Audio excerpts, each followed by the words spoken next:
Well, hello, everyone. Thank you so much for joining me.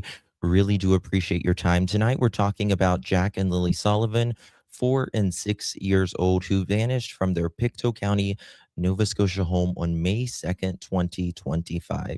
Since then, there has been no sighting of Jack or Lilly, and still months later, we still have no idea where they are at.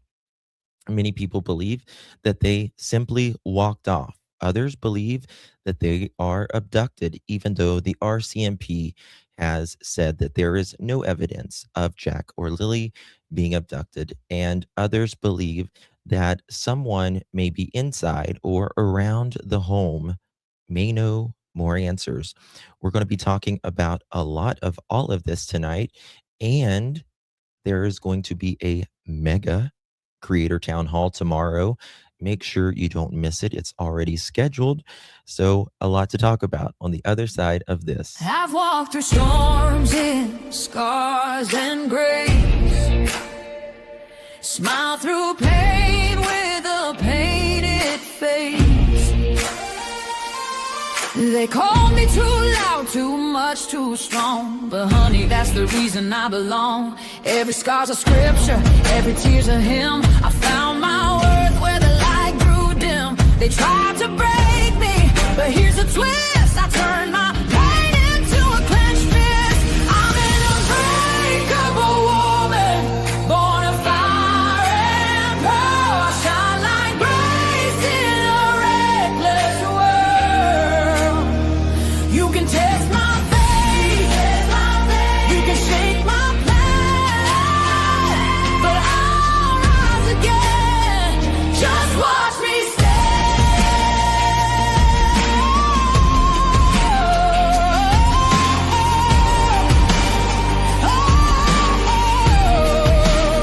I've been whispered about and written off, judged by the gloss, not the cause. But God don't build weak hearts from gold. He made me fierce and he made me bold. I bend, I pray, I roar, I rise with mascara, tears and battle cries. Don't need your crown, I forge my own. From ashes, honey, I build my throne. I'm an unbreakable soul, dressed in truth and pearls. The fire don't scare me, it lights my world.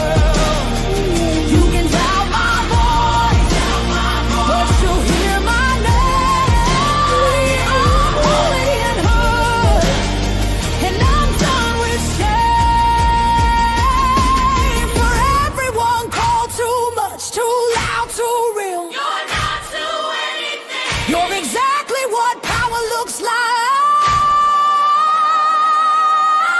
I'm an unbreakable soul, through the fight and flame. My scars are stories, my strength, my faith. Faith in my heart, fire in my curls, forever divine. Clutch them pearls.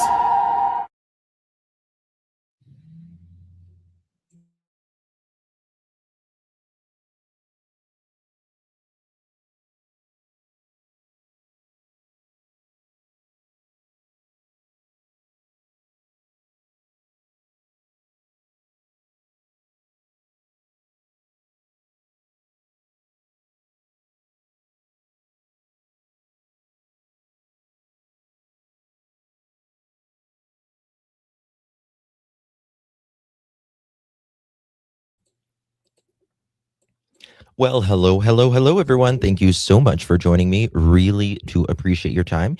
You could have chosen to be anywhere on YouTube.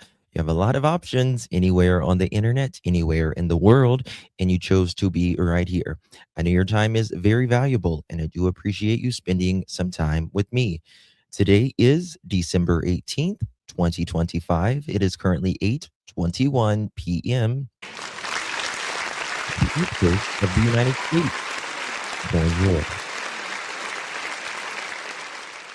Hello, everyone. Thank you all so much for joining me. Really do appreciate you Tonight we're talking about Jack and Lilly Sullivan, who vanished from their Pictou County, Nova Scotia home on May 2nd, 2025. And I do believe, in my humble opinion, that there are people out there that would love for us creators to forget about it. But guess what? Not happening. Not happening anytime soon. In fact, it's quite the opposite. We are ramping up. We are ramping up, and we are going to be doing a mega town hall tomorrow. So if you don't have anything to do tomorrow or you want to clear your plans, it's probably going to be a long one. And we're going to talk about every aspect of this case from minute one to current day. And it's going to be off the chain. So make sure you go ahead and set the reminder for that. It's going to be myself, Charmaine, Shenanigans, um,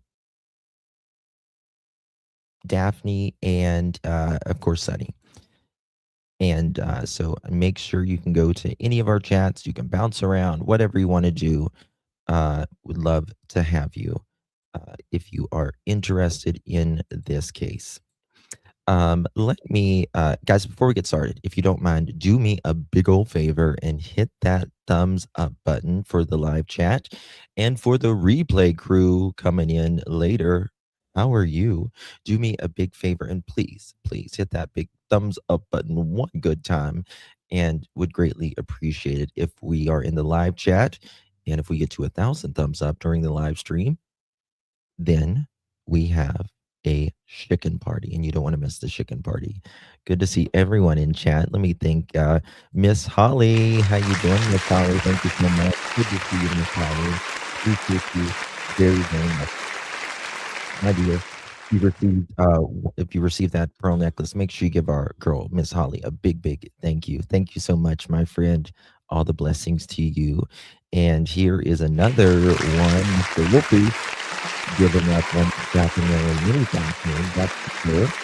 And one type in the 24 hours is going to be epic indeed, my friend. Thank you so much, Wolfie, for your contributing to the Jack and Lilly case constantly, and your support here. Thank you so much, my friend. Good to see you. And we got, oh, how we doing, Miss Angel? Tomorrow's Miss Angel's birthday. Tomorrow's Miss Angel's birthday. And we are going to sing a song of melody to her. Thank you so much, Miss Angel. Appreciate you, my dear. Keep our dear Angel in your prayers as she is having some health issues, but she's going to kick its ass and send it straight to hell where it belongs. We love you, Miss Angel of Light. Thank you so much for your support, and please give our Angel a big, big thank you as well if you received one of those pearl necklaces. Miss Connie coming in clutch at 6 months, girl. How you doing, man? Love this channel. Thank you for allowing me to be a part. Connie, we good to hear you and appreciate you so much. Thank you for being a part of the community. Each one of you make up a very unique part of this community, and you all have ideas to give and sharing out when missing people, right? Which is a huge, huge thing that a lot of people don't even think about, to be honest with you. People just go to their day-to-day lives and they just simply don't think about other people many times. And you guys are truly the best of humanity in here. So thank you so much, Miss Connie. Appreciate you very, very much, my dear. Mama is the bomb.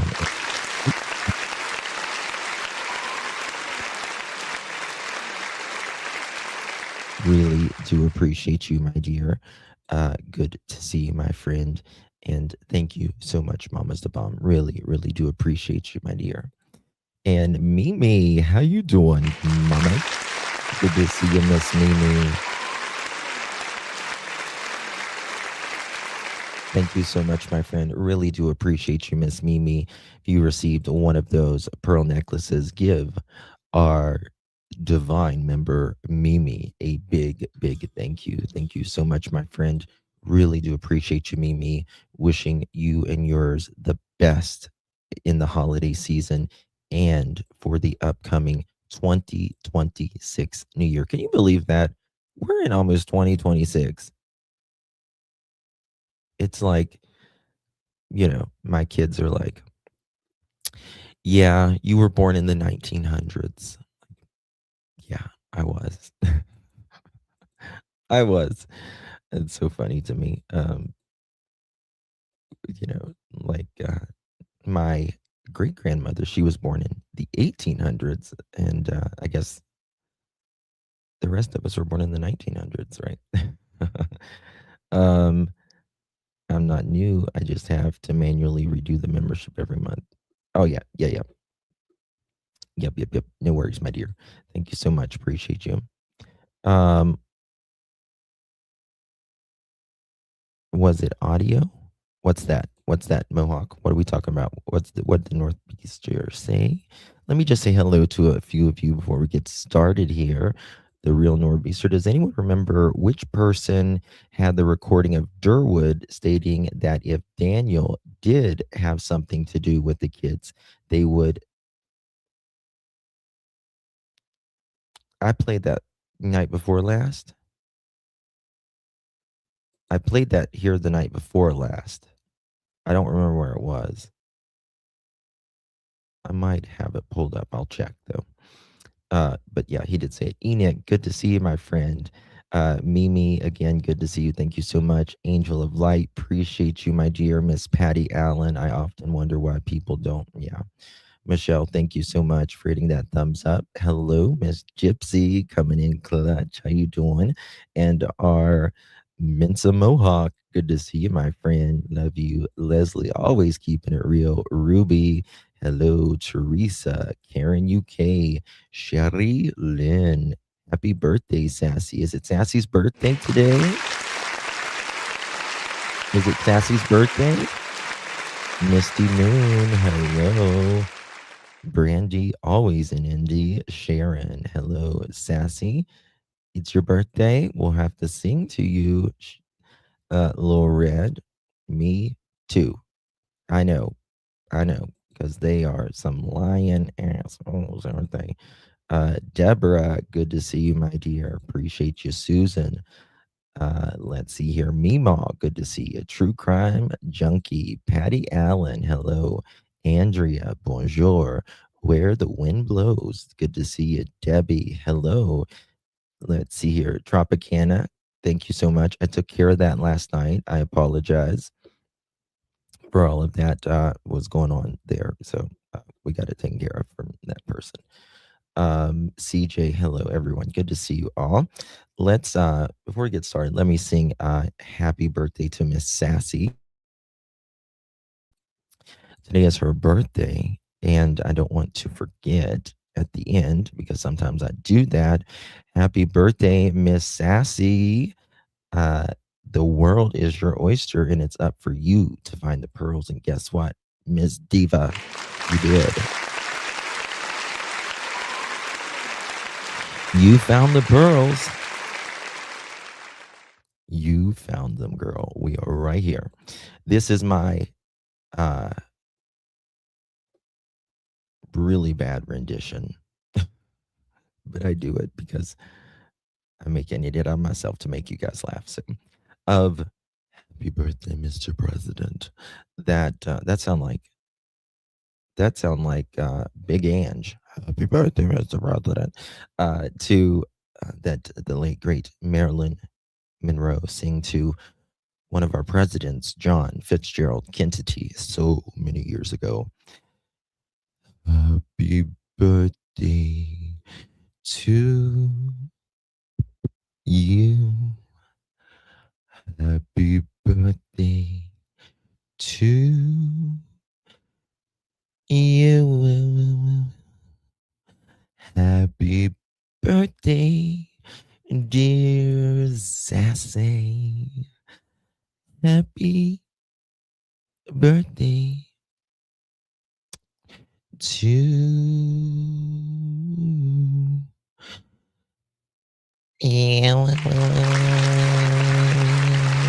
Happy birthday, Miss Sassy. Happy birthday, Miss Sassy. And for the new people here, yes, I take my medication. You're welcome. They're probably like, what the hell is he doing? What is this guy doing? Yeah. Okay. Moving on. Getting right down to it, y'all.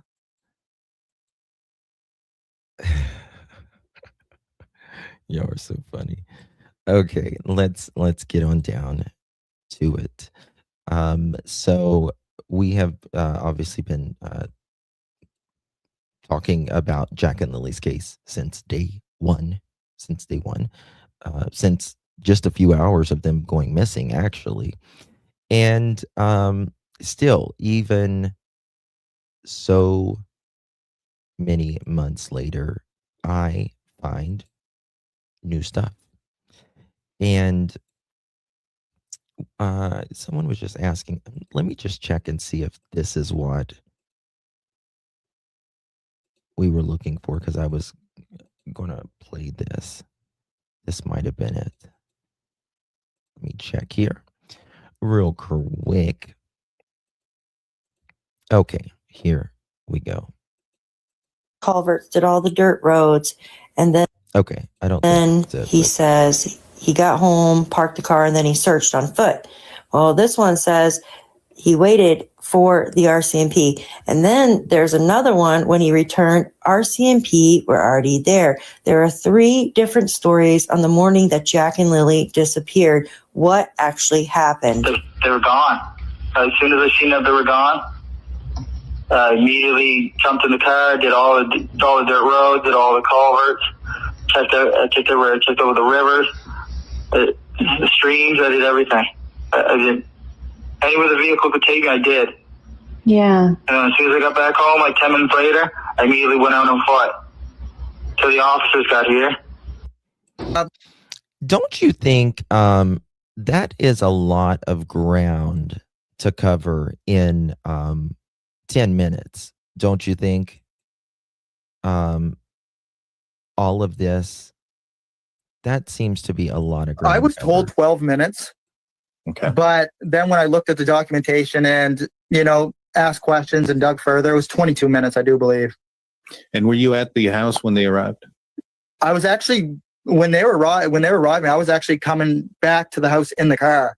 And I couldn't park in the driveway because RCMP just stopped in the yard, right? Okay. Because they were just starting to walk down and talk to Malaya. So what I did is I parked the white. The blue or the black is what he meant to say. That's what his brain was telling him to say. But of course, you have to overwrite those lies, right? But there's that. And again, like I said yesterday, right? He's talking about RCMP just getting there. Like they're just getting there, right? Hey, Sarah Jane, good to see you, honey. And if that is true, how do they know his name? How do they know? Nissan Pathfinder, because that's the car Malaya owns, the 2017 Nissan white Pathfinder. And I parked over on. You don't need to say the year or how many keys Malaya took. You don't need to say that either. Yes, I took, because she has 2 keys, right? Hey, Catherine, good to see you, babe. She has 2 keys, right? And that's why I took the 2017 Nissan Pathfinder, 6-cylinder, 2-liter, 6 quarts of oil, Malaya's car, right? That one. Yes, I took that one, y'all. That's the one Daniel wanted you to know. And also that day, he had a Febreze air freshener in it as well. not sponsored. Okay. The right-hand side of the marsh, going toward Lansdowne Road. There's a marsh that's right beside the house there. Probably can pull that up on the map. There's a little driveway that's right beside it. It's about 100 feet from the house. Okay. Go around here? Yeah, that's actually the marsh. And there's a little driveway right on the left-hand side right there. Yep. That's where I parked in the white Nissan Pathfinder. He double checks himself there. That's why I drove in the Nissan Pathfinder. Yeah, the Pathfinder. Yes. That 4-door, 4 tires, 4-quart, 4-cylinder, 2 keys, Malayas. Just got it legal day before, that one that we drove in our 2017 4-wheel, 4-door, 2 keys, Pathfinder the day before as well. That one, y'all. Yes. Okay. And then when I jumped out of the car, the RCMP yelled at me from in the yard, right? Because they could see me clearly. Yeah. And they said, Daniel, don't go back into the woods. Wait, thought you went searching. Yeah, and that's the point, right? That's the point. Thought you were searching, Mr. Mathel. Right? Because you said after you came back, you immediately went back out into the woods. So was it the RCMP talking to you? And then you went to your mommy's and then talked to your mom. Not that you were, comforting Malaya or anything, right? You would think you would be comforting the mother of, comforting each other at least. But no, he goes and talks to his mom, and then he says, here, then he, jumps over the fence because, why not walk through a gate? That would just make too much sense. So he jumps over the fence and he starts looking again, right? But as you just heard him in this video, or the prior video, even though it's one video here, he says, yeah, I get back to the house and then I go searching in the woods for them, right? So very, very interesting. Let me see here if I can find something real quick. I just thought of something. Let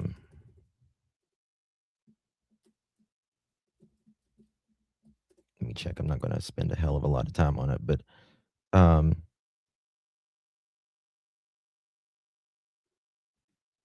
let's see here. This might be, let me see. Here we go.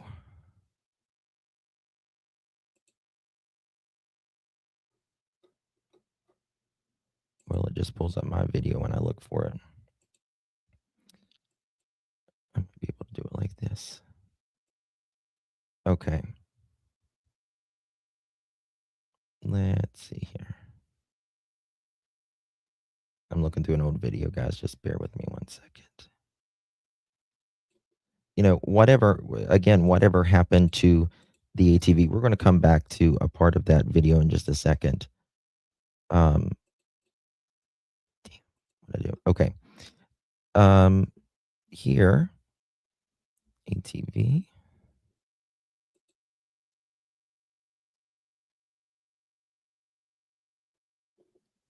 Okay, that's not it. That's not it either.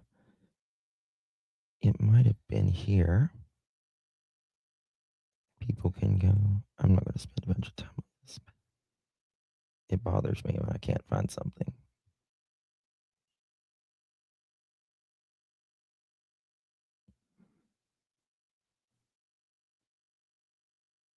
Let me just look right here.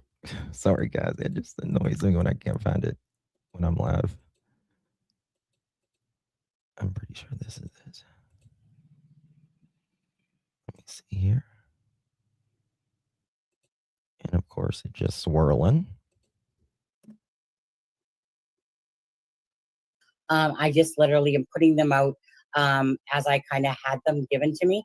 So She says, at the end of the day, you guys are strangers to me, and probably to the, in this case. Okay, I can't find it right now, but I would love to. I've got it somewhere, but it just takes a long time to search, guys. I was looking for where Daniel was talking about the 20 or 30 acres on the ATV.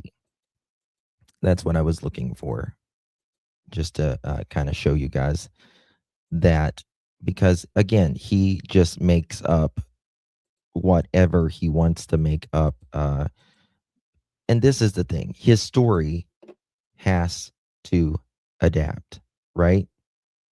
His story has to adapt.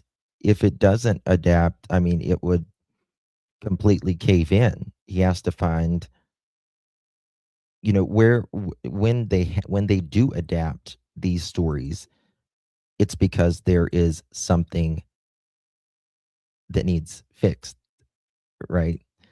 Daniel mentions ditches, culverts, and water a few times. Oh, I was going to mention that yesterday. Where was that? Daniel, I didn't get to mention it yesterday. Daniel, when he's talking to Daniel at DT channel, he says, I went, or the guys that was searching in the pond when Jack and Lilly went missing, he says something to the effect of, they ruled out all possibility of Jack and Lilly being in the water. And I found that very interesting. No, they didn't rule out all possibility of Jack and Lilly being in the water. Not at all. They might have ruled out being in those water, right? Where the ponds are around there. But again, I'll be honest with you, and this is no shade toward, you know, the local law enforcement searching. And they could not get the one pond. They did say that in the documents as well. But law enforcement do the best that they can with the water stuff, right? But I can't tell you the times where I have seen law enforcement multiple times go look in a body of water and find nothing. And then you get someone who's specialized and they find a lot of stuff, right? So it's not what law enforcement does every single day. You need someone like Doug Bishop. Yes. Yep. Exactly. Why wouldn't he walk immediately to Malay and the RCMP? Not walking to them makes him more suspicious. Well, this is another clean house. Everyone around there that day, even, I'll just say, searchers who was around there that day, Daniel was acting, and I know this because multiple people have told me this. Thank you, Deborah. I sent you the link to the 20 or 30 acres DM search timestamp. Thank you so much, my dear. Appreciate that. Daniel was acting, yes. He was avoiding people. He would not make eye contact at all. Absolutely. And he was acting very erratic. Everyone was, okay, Rachel, thank you, honey. Everyone was, you know, giving it all they got, but you got Daniel hyped up on the mathematics, right? and he is over dramatizing it, which not surprised at all either, right? Maybe in this one, I'm not sure. Okay.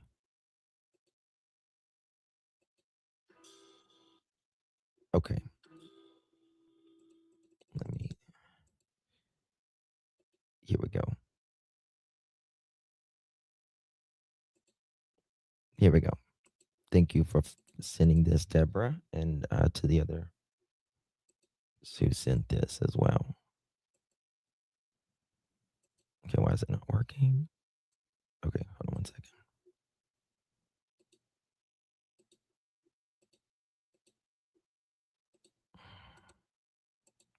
Here we go.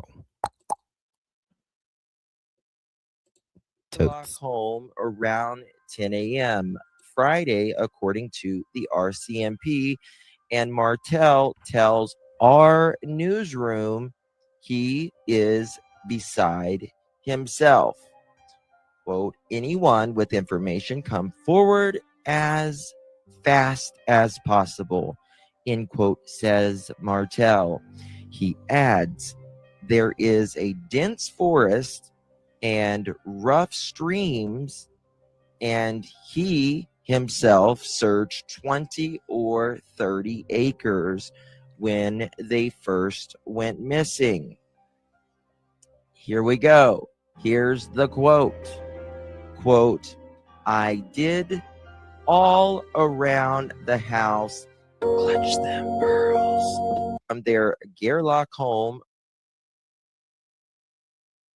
It cut off right there, but he says, I did all around the home, searched 20 or 30 acres on my ATV. He doesn't like to talk about that right now. He doesn't like to talk about that anymore. Right? Oh, yes, because I'm sure want to see the 20 or 30 acres. I'm so interested to see the terrain. I grew up in the woods in the country in Florida, and I will be able, yeah.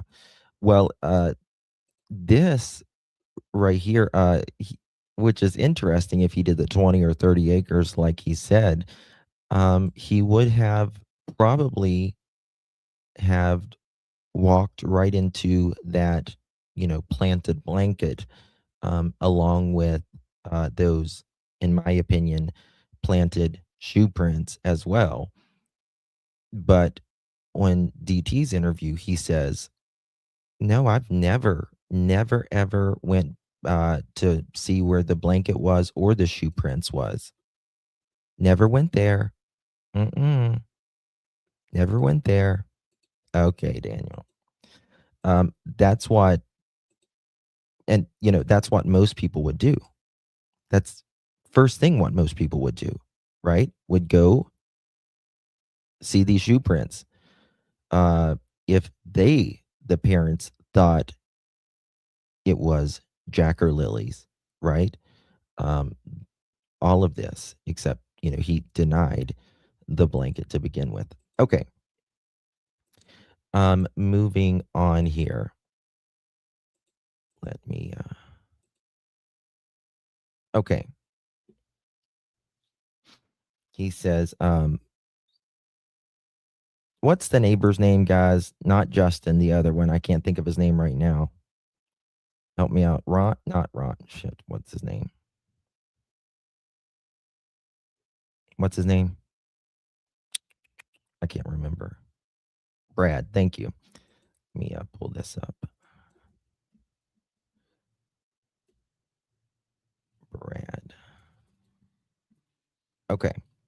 All right. Now I want to play something that are that Kent, when he went to talk to, when he went to the, what is it, the horse trailer thing, that one.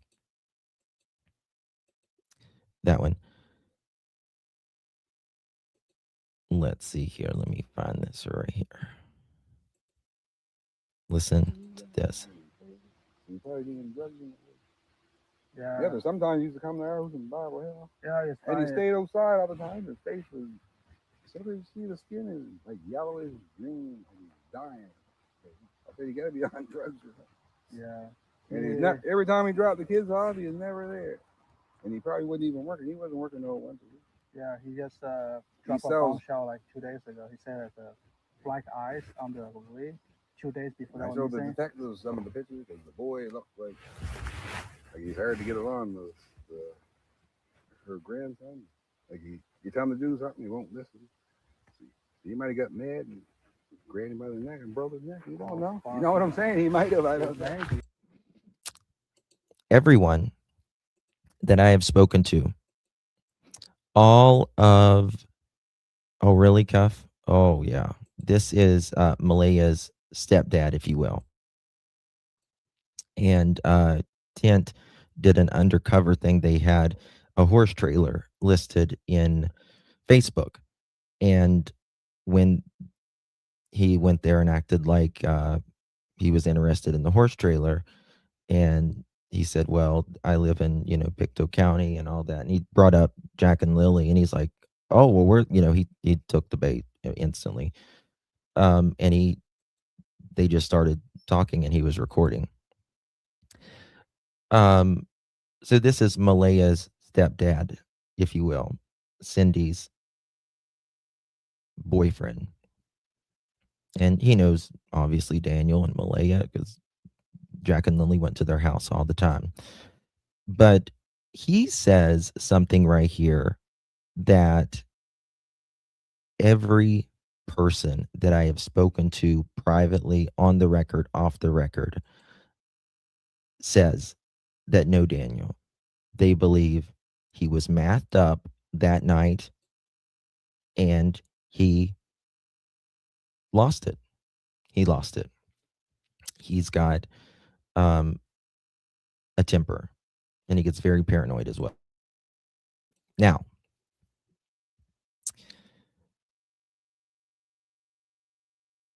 what was I going to say? Shit, I was going to say something. Let me think 1 second. Brain's not working good Like today. two kids, right? And the kids shoot at the same Maybe time. the little girl witnessed it. I don't know.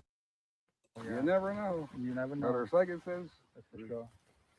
now we had the kids, we'd be $150,000 rich. Exactly. Plus, who's gonna take grandkids? Yeah, but you know what people say online. Yeah, It says that Daniel Martel. Oh, that's what I was going to say. Okay. The day or the night. Yes, we're talking about, Thursday night. The night, Thursday night, Malaya said something very interesting in the documents. Very interesting.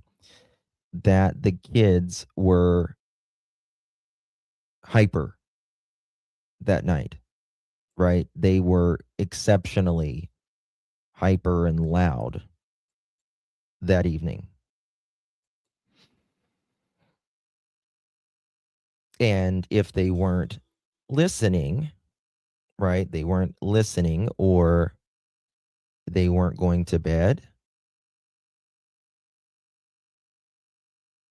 Did he snap? Did he snap that evening? Remember, out of Daniel's own mouth, he says, out of his own mouth on the news, the dog officers that recently came, he said, they blamed me that I did something to the kids Thursday night into Friday morning. Right?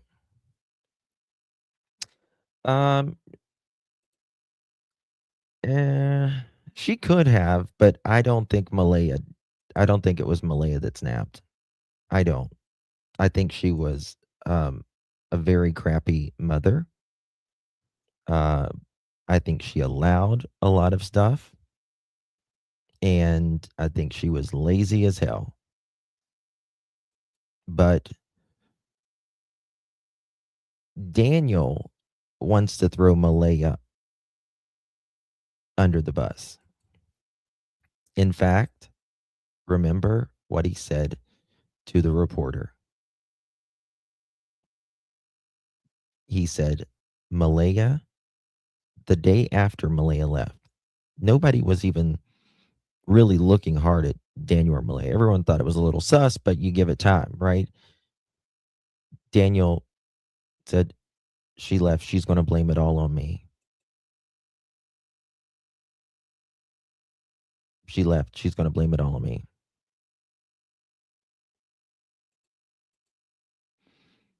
The lock doors leaked. Justin, in this interview, listen to 108 and 145. 1 hour, 45 minutes? No, it can't be. It's only 38 minutes. So 1 minute and 8 and 145?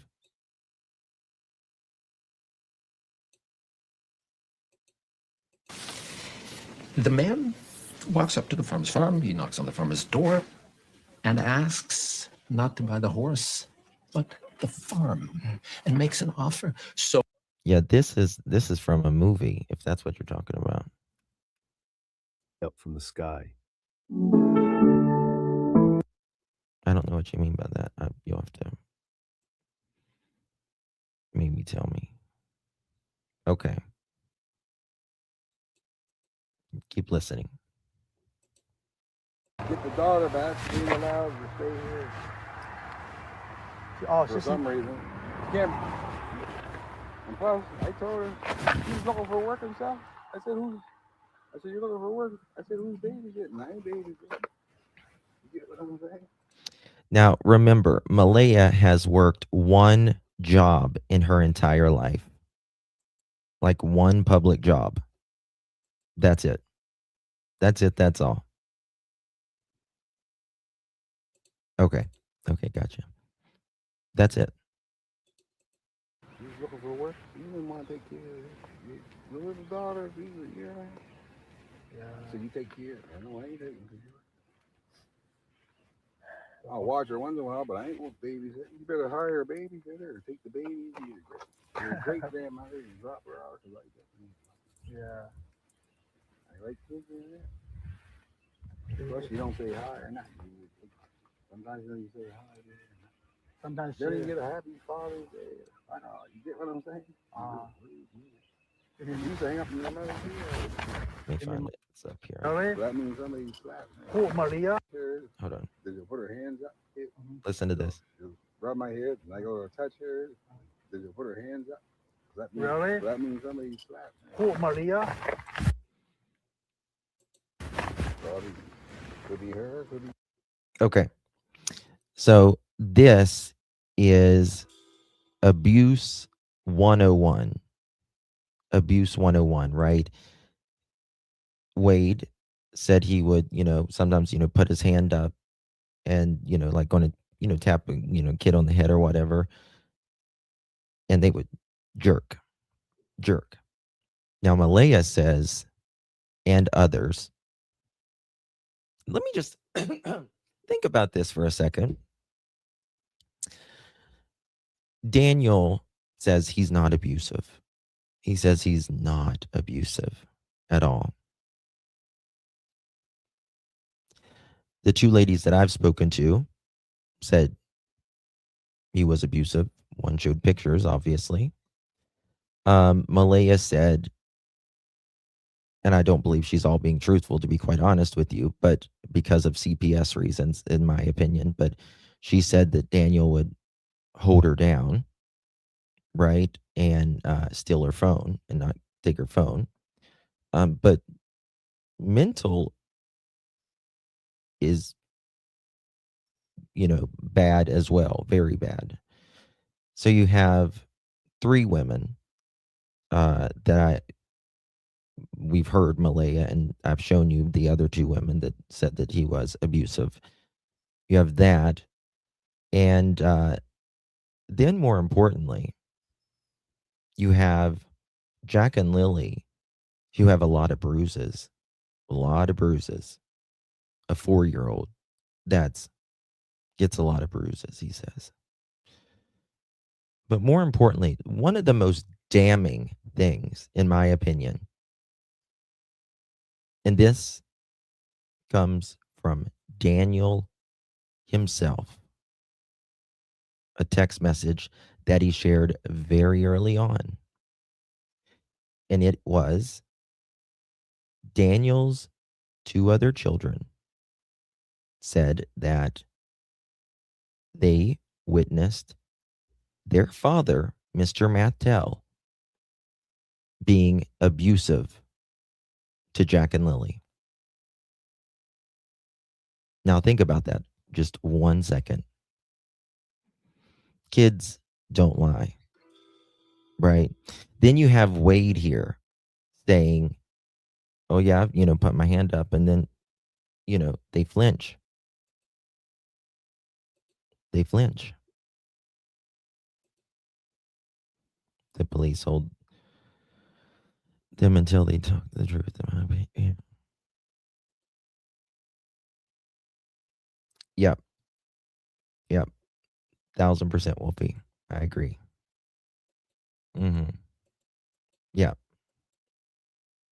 Now the question is, in your opinion, chat, do you think that he did this because perhaps allegedly Jack and Lilly was not listening?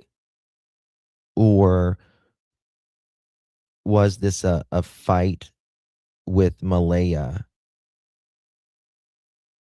and it was a way to hurt Malaya or get back, or just frustration and he took it out on them? In your opinions? Probably both of them. Oh, you mean the kids? Oh, you mean the two kids? If you put hand close to the head, it's going to be like a avoid. Yeah, they're showing off, like rubbing her hair Which because he one? rubs Which Malaya. one? Malaya. Okay.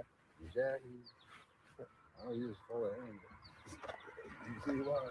Yeah. And his other son, I think he gets him to beat Jack. His name's Arlo, and I think he's sick. He's thick and violent. I know that so he probably gets him to beat Jack. Justin, another guy named Justin. Justin is the brother of Daniel Martel. We never seen the brother ever before. He came to the house when they were met. The mother, she never ever talked to us. She didn't say hi or fuck off. She came, like when they were missing, they come into the They've house. not released no, they're Before that, they've not been named suspects. He came to the house too. You get what I'm saying? Yeah. And the father kept going up in the woods and break the side though. I know. Actually, there's something fishy. Yeah. But where they were looking, they're probably like 10 miles in the fucking woods. If they ain't alive, they're buried way in the woods. Like towards like Muscatava, there's all these. Now he says they're probably 10 miles in the woods. Daniel, was listening, Daphne reminded me of this today. Daniel said one time he was out searching for Jack and Lilly, and he was about, I think it was 7, 8, 9 miles ahead of where the dogs was, like 7, 8, 9 miles out, or kilometers. Remember that? And I think that there needs to be searching at the very end of where they stopped searching last time. Right? Like at wherever they stopped searching, at the very end of where they stopped. Even if and I think that it's where they went to look at those trail cams and stuff in that area as well. In my opinion. That's just my opinion though. Okay. All right. I found. And there's a train tracks right there, so the train station probably used to go Listen. like she heard. That's why what people are saying. Probably you saw way the the fuck pictures of Daniel Martel and his father was on the ATV. Yeah, or the you clearance know, I box. never heard that before. Everything I was. never seen that ATV before. Yeah. Before. Everything in his place is kind of messy, but just the ATV is so fucking clean. I wonder how far they search. I wonder if they search about from here to the end here. No. This road goes way down, probably 3 miles. But the thing is, why if Malia she saw something, she must saw something. The story was same as Daniel Martel. Yeah. Why she don't come out and say something like that? The reason, and the only reason I believe Malaya has not came out and said something is because she knows she could be charged as well for neglect or whatever. I think that's the only reason. But I do think that it is very possible that the RCMP, again, may have or could in the future pick the lesser of two evils. Pick the lesser of two evils.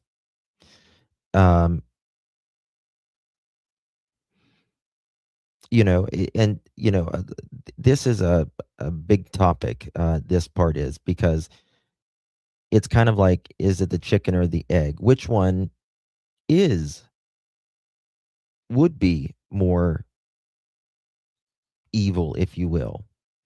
Is it the mother that, you know, didn't protect her kids over and over and over? Or is it the, you know, the one that was physical and might have did the actual, you know, potentially unalive someone, two individuals? Not saying he did, but potentially. I mean, I agree.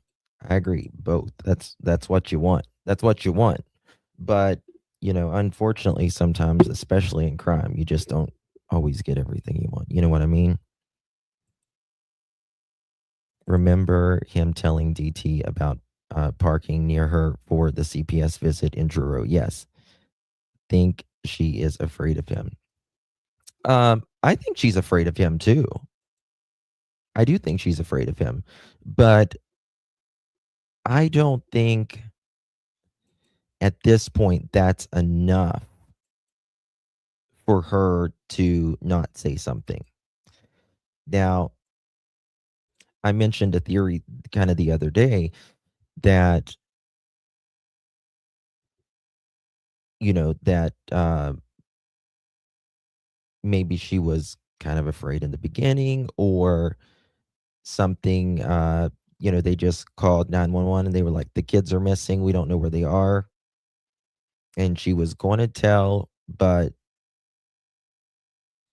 you know, she got uncomfortable and then got afraid once she started telling the story and just started going with the story. I think that is very possible as well. Okay, I'm trying to run this part. And I saw a picture the other day. Malia, she was on the beach with her friend. You saw that picture? She goes to the beach every day. She goes to the beach every day? Yeah, it's like a junkie. Do you think she actually has the kid? No, she don't have them. Somebody got them or they killed them. Have you ever been to her place in the supermarket? You never been there? I was at the grandmother. I used to hang with her dad like a long time. It was crazy on the reserve at night. Yeah, you don't want to go there, man. I don't want to be a cop. I can probably go there. People are gonna think I'm a native too. I'll be free. My great grandmother was full Michigan. And put them in the supermarket. You can get money, I hope. And if Brussels and eat Brussels, they'll get it. Okay, listen to this. You can get money, I hope. And if Brussels and eat Brussels, they'll get any money. They won't register them. I can't even get registered. And my great grandmother was full Michigan. And she's from Okay, for those of you that don't know, that Malaya got a check for I guess the kids being partially native or native, I guess you could say. And then she got different checks and all that. But what they have allegedly said is they were cheating the system somehow. It may have not been with the native part, but the Canadian government part. And I think that caught up with them. Right. And they took or stopped the money at some point. Indigenous. Is it? Okay. So there is a lot of financial stress, right? What is one of the key reasons for divorce? Financial, right? What's one of the biggest factors of people fighting? Financial stress, right? And if you are on the rugs and you don't got money and there is neglect going on, abuse going on, CPS going on, it's got every red flag there possible. It's called Fort Foley Reserve. You go to Sackville, New Brunswick, and you go way down towards Georgia. Most of the so-called are Micmac. Same people, different names. That is what I heard, yes, that he added his two kids and claiming that they lived there when they didn't. Correct. Yes, I have heard that too. Taxes, and they claimed the other two children. Yes. Yes, that's what I have heard as well. They can't get the word. Yeah, bro. You know what? I treat everybody the same. I said RCMP is so useless. They Yeah. can't find anything. They only check the cam footage, the trail cam footage after like 20 days. Yeah, that's not good. And again, yes, things are more expensive in Canada, but the Canadian government takes care of the poor better than the United States does. There's a bigger social net in Canada by far. Much better in Canada than America. But, America, we can make, I think, more money and less taxes. So, it's just one of those things that I was surprised. And you got to remember, they didn't have rent at all. What did they pay? An electric bill? That's about it, right? An electric bill?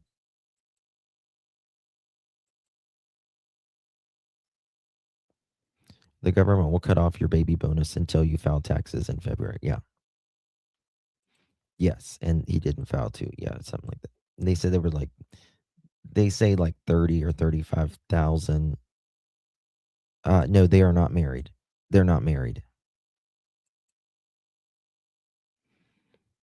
The government probably paid electricity too. I don't know about that, but I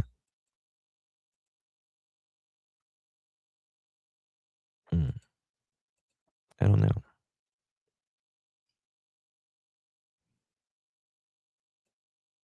Yeah, I mean, just about electric, and maybe I don't even know if they would have water. They probably have a well.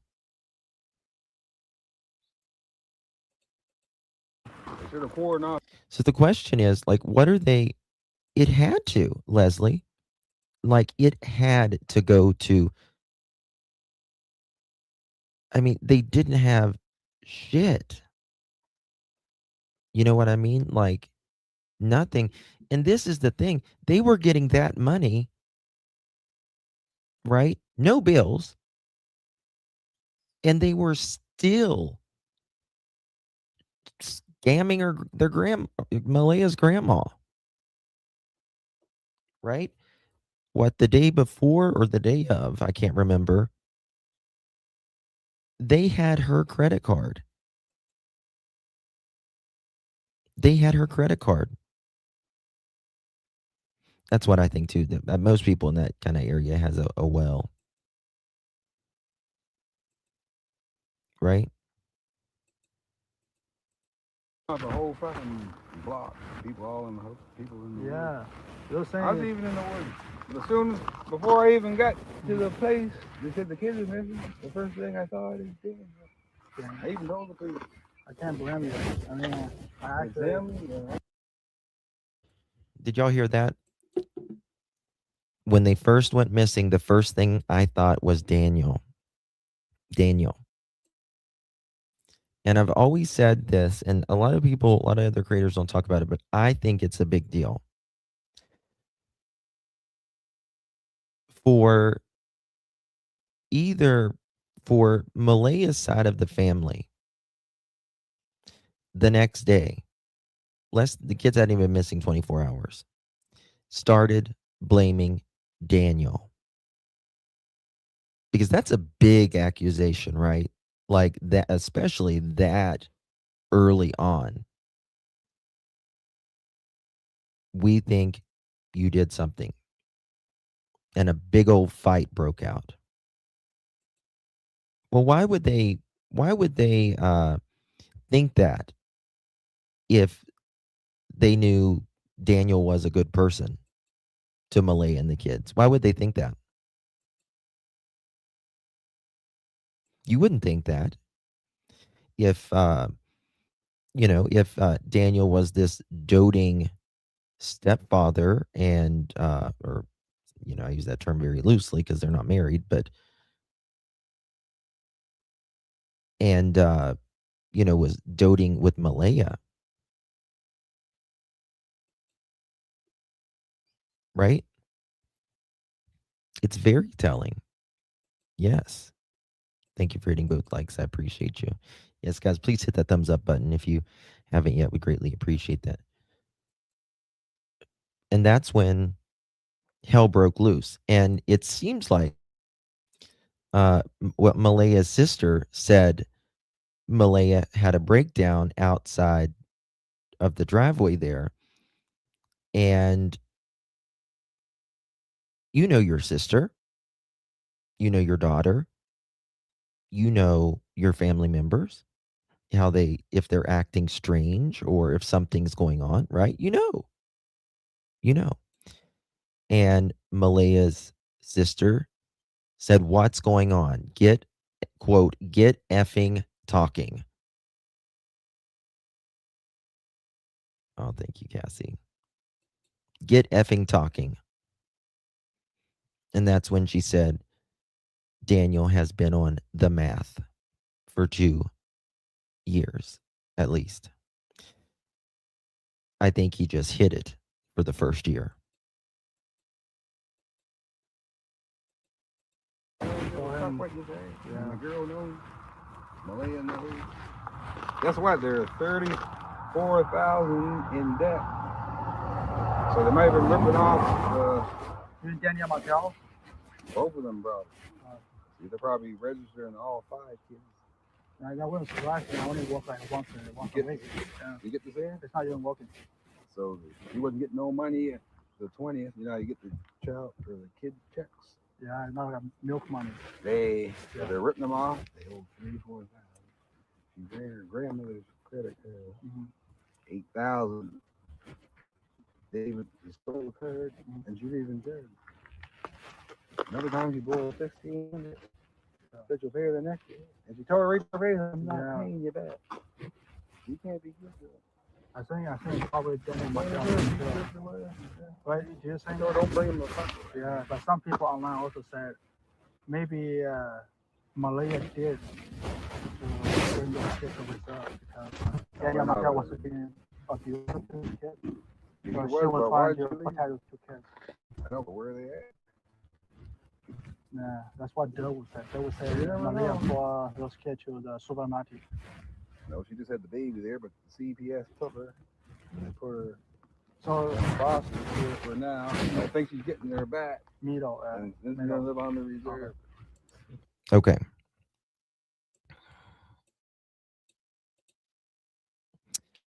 Brr, the air is cold. The water is hot. Are you in a hot tub? Okay, here we go. This is the documents here. Regarding Thursday, Daniel said the kids did not go to school because Malaya thought Lily was sick. They all left home around lunchtime and got gas at the Circle K in Elma.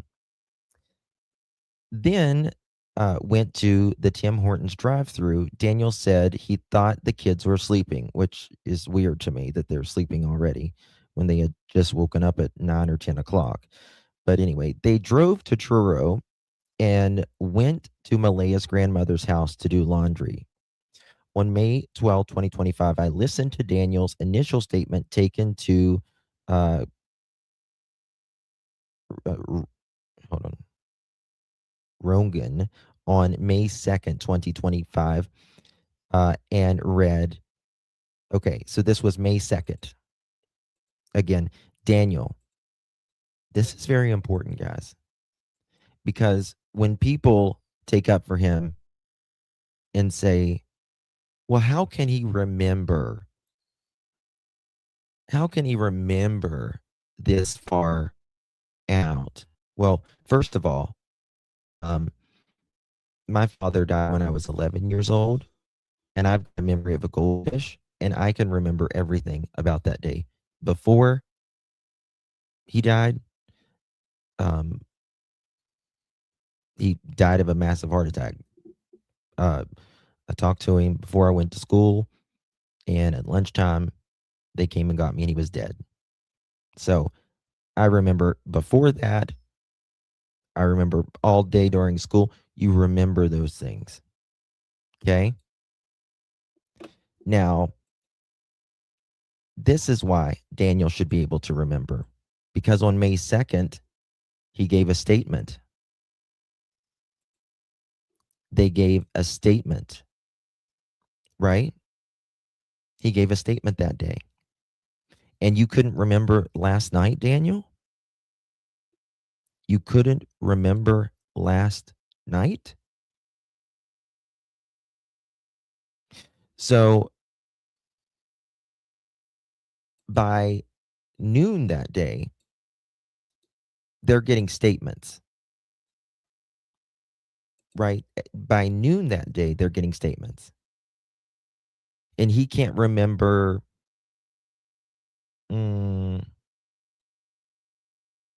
14 hours ago, max.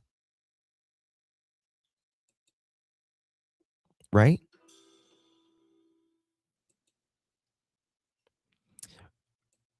They reported, the officer reported the same day. I also listened to Daniel's second statement taken by McIntyre and Brown on the 4th as well.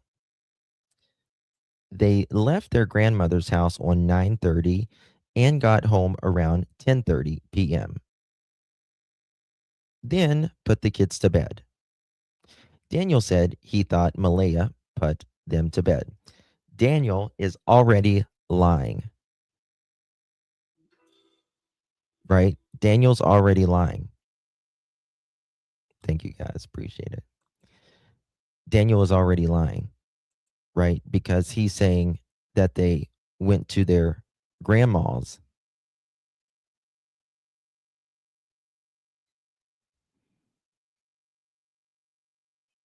Hold on, let me think here. Daniel said he thought Malaya put them to bed. He didn't know what they were wearing because they were underneath the clothes when he checked on them. Daniel said he thought he went to bed fairly early that night and didn't wake up until it was light the next day. He remembered getting an email that Malaya had marked the kids absent from school on his phone at around 6:18 Friday morning. When would have Daniel seen this? Exactly. That's exactly right. He is intentionally saying Wednesday was Thursday. He's intentionally lying right there. If you can't remember what 12 hours ago, something's wrong with you. Especially, more importantly, something that is so life-changing. Oh, I'm sorry, honey. So sorry. Right? So he's intentionally, in my opinion, doing this. Now, Daniel says he went to bed early that night. And he remembered getting an email Friday, or sorry, it's 6:18 a.m. on Friday. Okay. When was he up between 6:18 and I don't know, 9 o'clock? When was he up on his phone? Remember, he says in this report here that he's not on his phone a lot. He's not one of those people that's on his phone a lot, even though that's the biggest lie that he ever stretched. I'm telling you. Right, ZYG. I thought MBM and DM were up all night. Oh, I believe they were up all night. I believe they were up all night. They're not going to tell us that. Right? Daniel later said Malaya had to get TE on Thursday between 12:40 and 1:40. So he thought they must have done that before they went to Truro. Daniel could not remember if they went to town on Wednesday or not. He said he had a conversation with someone who was helping him with that. Something. I guess I deleted something there. Sorry. But that was on Tuesday. Okay, I got it now. Yes, so he is intentionally doing this. They used to live in with Malaya's grandmother, but they moved to Daniel's mother's house, and Daniel's mother moved in the camping trailer on the same property. Daniel's uncle and father live down the road. He has a good relationship with his family. Daniel said Lilly and Jack were sheltered. They were far from sheltered. Neglected, not sheltered. But they always watched them outside, including his mother. His mother would always tell them if they didn't have coats or boots on. Now, that's interesting to me if they didn't have coats or boots on. Either they got out quite a bit and didn't ever have coats or boots or anything like that because they weren't watched, or no, there's no war.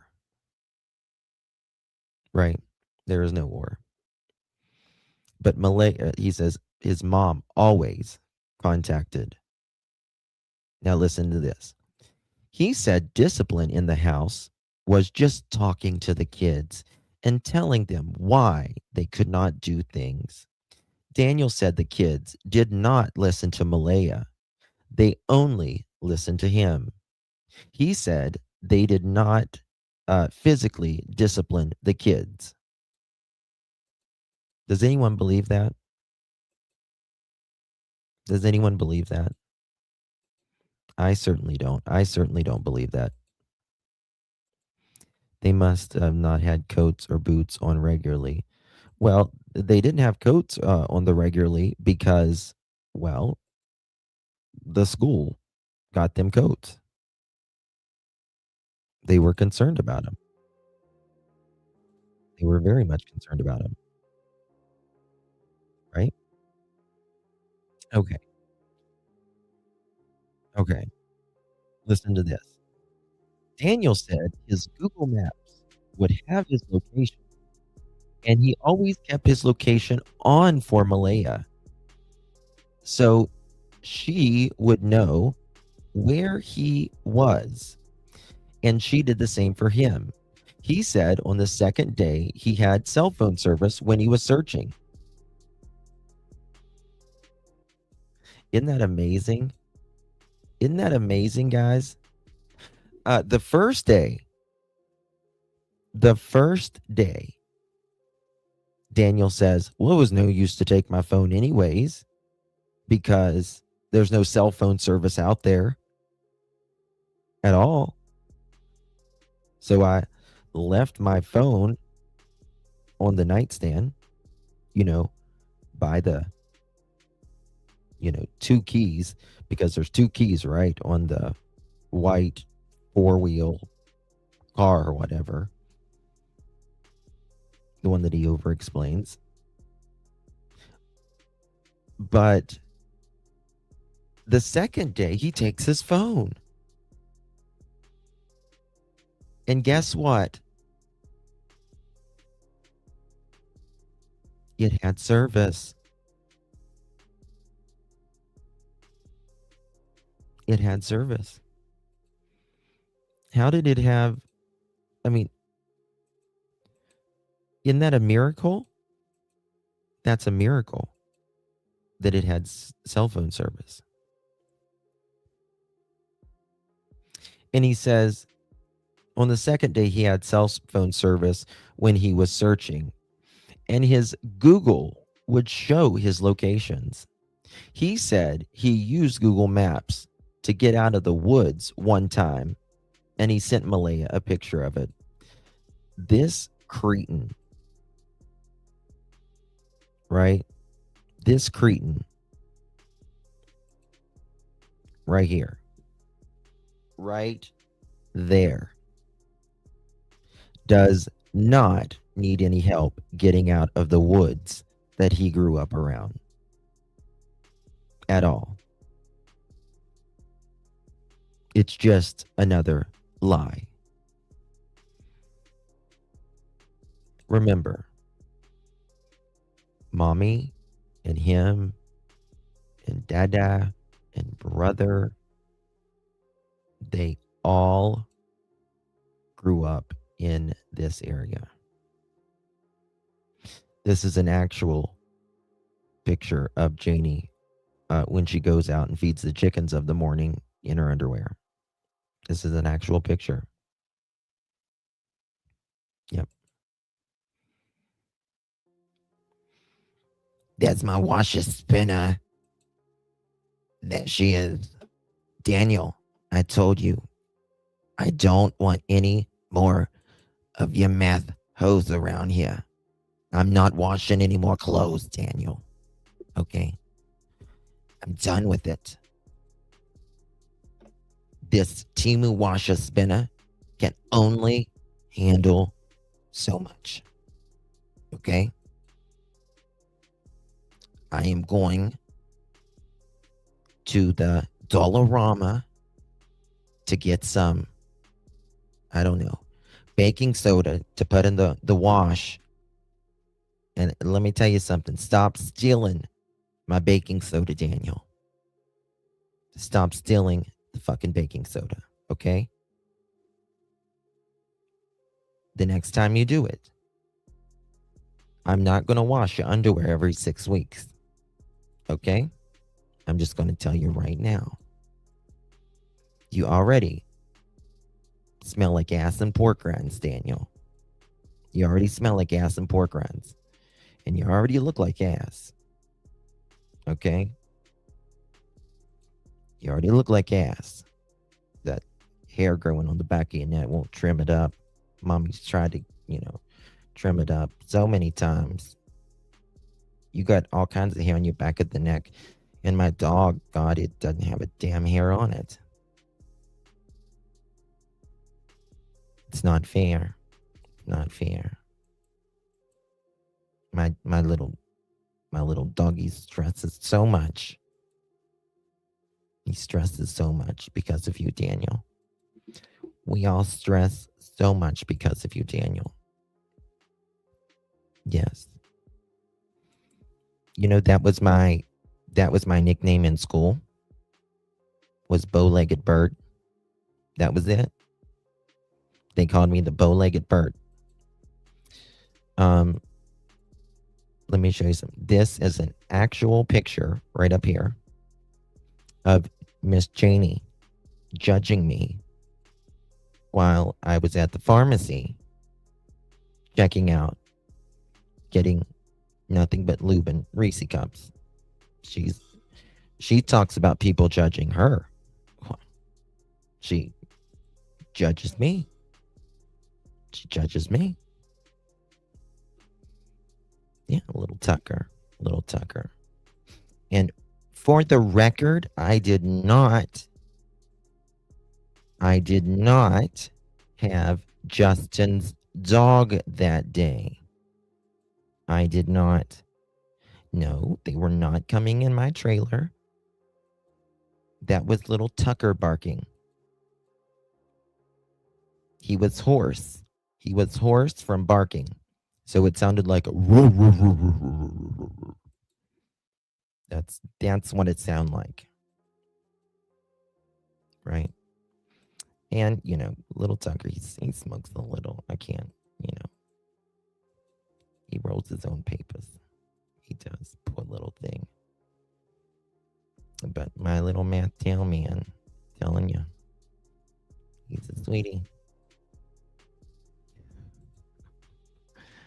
My sister was and had braces when they took her to the beach and took them off. Mad was screaming. It was a miracle. She could walk fine if they was just fixing them.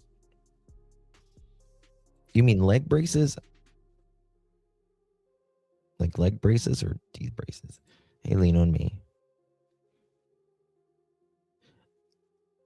Maybe that's what it was. He reminds me of, it was a cartoon in the 90s. I think it was called I think they were called the Animaniacs or something like that. Something like that. Janie's got a rake. Bump, bump, bump, bump, bump. And she's full of hate. Wump, bump, bump, bump, bump. Okay, I know she's watching this right now and she is cussing me. She's like, that little gay guy on there. I can't stand him. Can't stand him and his eyeliner and all of that shit. Fuck him. Danny, fuck him. She's talking like that. And you know what I say? Good. Okay. Okay, let me play something right here.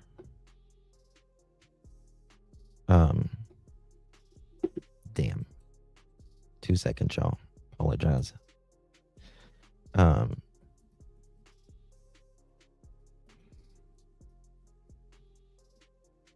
think it's right here. Here it is.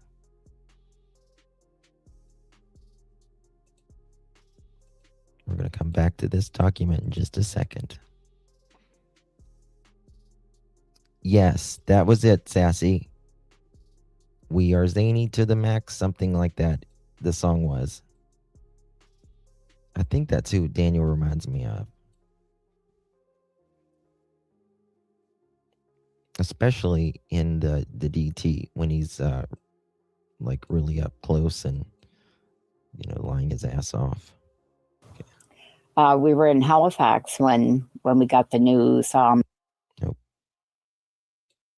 A boot Lilly was wearing at the time she went missing. The documents also showed that Malaya and Daniel's polygraph tests. Cousin, and he assumed that School life was like. I was really just curious about the types of things they did at school and, you know, what their lives were like there. And I came across a photo of Jack with a black eye. And so that photo was dated December 13th, 2024. It was 5 months before he and Lilly disappeared. Hold on, Sam. Do you mean Justin, the son? Where did he sleep at? Where did he sleep at? Then, I mean, if you want, I mean, you know, I believe Justin was probably spooning with Tucker and Janie. He was probably spooning with Tucker and Janie. That's just an opinion. That's just an opinion. You asked, I said. I asked Daniel how Jack received the black eye in December, and he didn't respond. But in private Facebook... Isn't that interesting how Mr. Mattel would not respond? He would not respond originally about how Jack got the black eye. You're so welcome. Bitchy boy, you're so welcome. You're so welcome. Listening in one ear. Oh, nice, Maurice. Nice. He had to think up of a lot. Of course. But he messaged. But again, here, this is what I'm saying. Mr. Mattel wouldn't respond to that. CPS was there. His kids told on him that he was mean to Jack and Lilly. And even Malaya said he picked on Jack a lot more.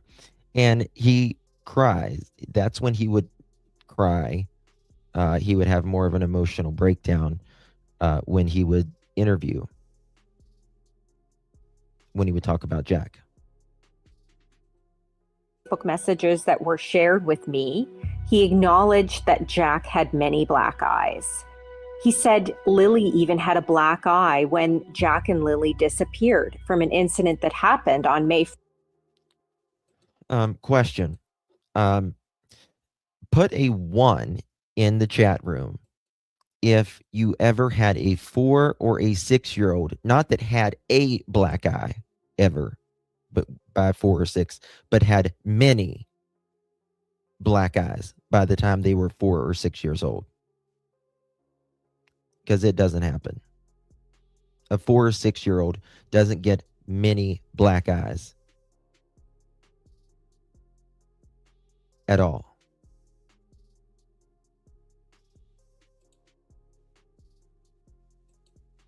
Yes, many black eyes. Jack and Lilly had many black eyes. Remember, they were clumsy. He said one of them ran into a door. Bull. First, the day before the children went missing, he said a Tonka truck that she pushed down on swung up and hit her in the face. We know. Like I was telling Dr. Vanna about this.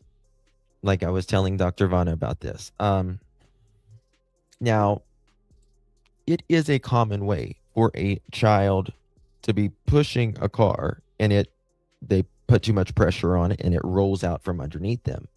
That does happen fairly often with kids. That is true. But it doesn't give them a black eye. Doesn't give them a black eye. I'm getting mad. Ooh, I'm getting mad because I just visioned something.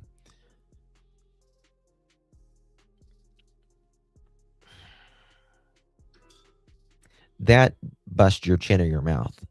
That's the first thing to hit. How do you hit the floor and fuck off? Do you know what it takes to get a black eye?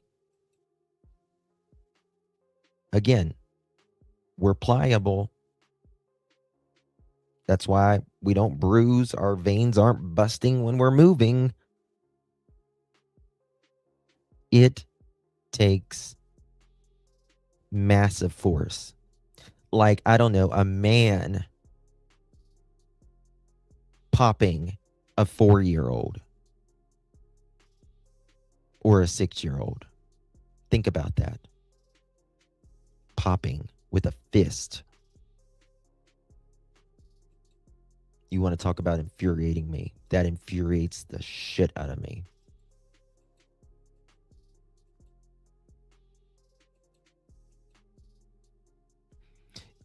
What pisses me off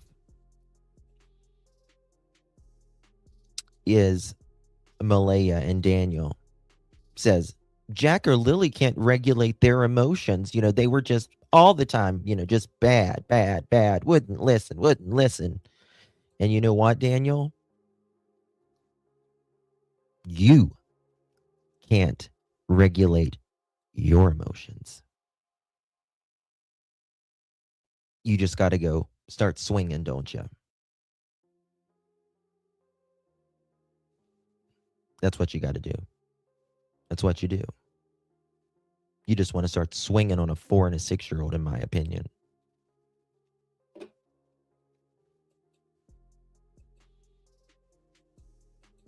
That Scott Armstrong, Nova Scotia's minister responsible for child welfare, has looked into this case. He will not discuss the specifics of it, but he says he's cooperating with the police, and if there will be a time when we can question how the system responded, he will discuss that publicly. But he said for now he wants to focus on getting a resolution and finding these kids. 1,000%. But there's a lot of questions about how the system may or may not have missed warning signs around the home life of these children. And we do know Nova Scotia is one of the few provinces in Canada that does not have a child and youth advocate. And that is a specialized position that can look at how a child welfare system acts and where it fails and where it has flaws. And there's a lot of folks who are saying, maybe this is time that Nova Scotia get one and improve the way that it handles child welfare. And that's the shame of the story, is that there were people who were concerned about what they saw. It doesn't bust your eye, DEA. It doesn't bust your eye. It doesn't black your eye. The first thing that's going to hit is your chin or your mouth. Your chin or your mouth. I agree. I don't think whippings, spankings help any kid at all. I don't think it's healthy to teach your kids to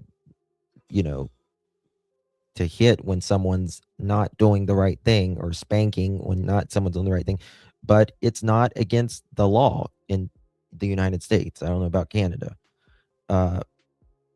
With the back of your hand within reason. I don't agree with it, but it's not illegal. And people do it. I was spanked. It didn't teach me nothing other than to scare the shit out of me. That's all it did. But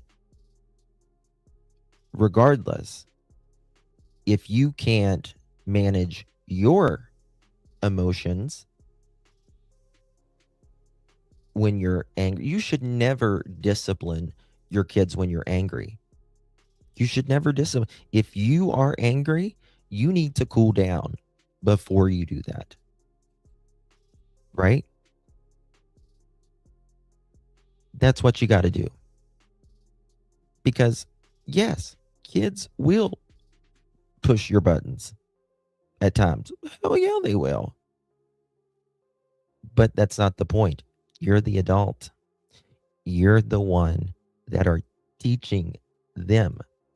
And if you can't manage your emotions, how the fuck do you think a 4 or a 6-year-old is going to manage theirs? They're learning. They're learning. Also,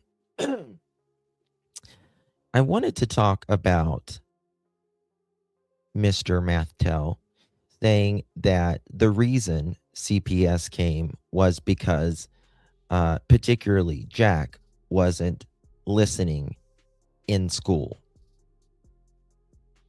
This is fucking hilarious to me, to be quite honest with you, because Daniel, he was 4. It's not a disciplinary action grade, right? That's preschool. That's preschool. It's not a disciplinary action at that age. Come on.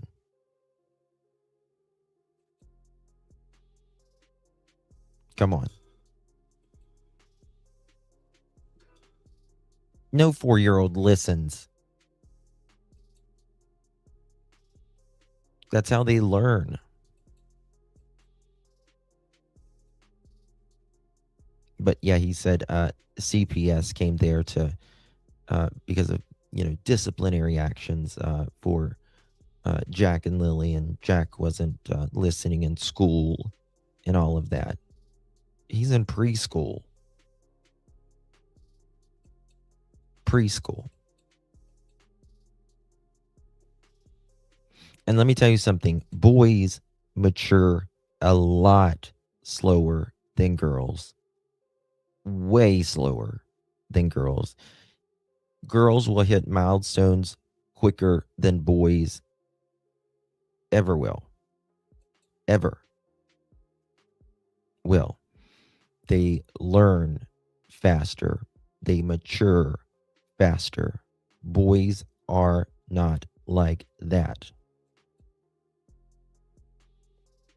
Boys mature way slower.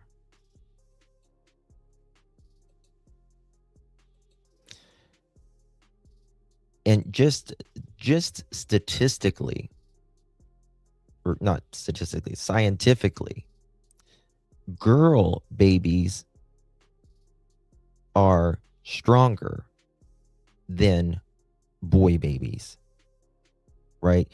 Girl babies are more likely to live than boy babies when they're premature or anything like that. That is just the truth.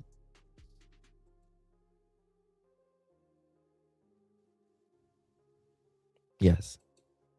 Yeah. Yep. Did you get your dinner done, Julius?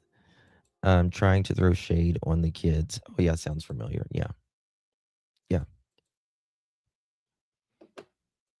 Girls are stronger in every single way. Who tried to do something about it. And while it's unclear how the system responded, we know that child protection officer went to the house and talked to the parents. So the system in some ways did try to act as it should, but this is happening in an environment where the child protection system in Nova Scotia appears to be very broken.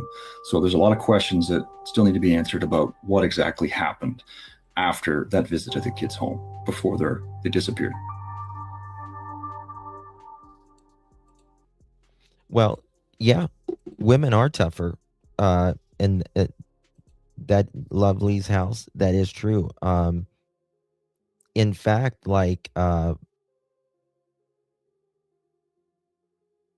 women are just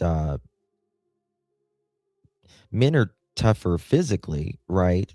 But women are like when shit's falling apart or an emergency happens, men will freak out faster than women. It's just true.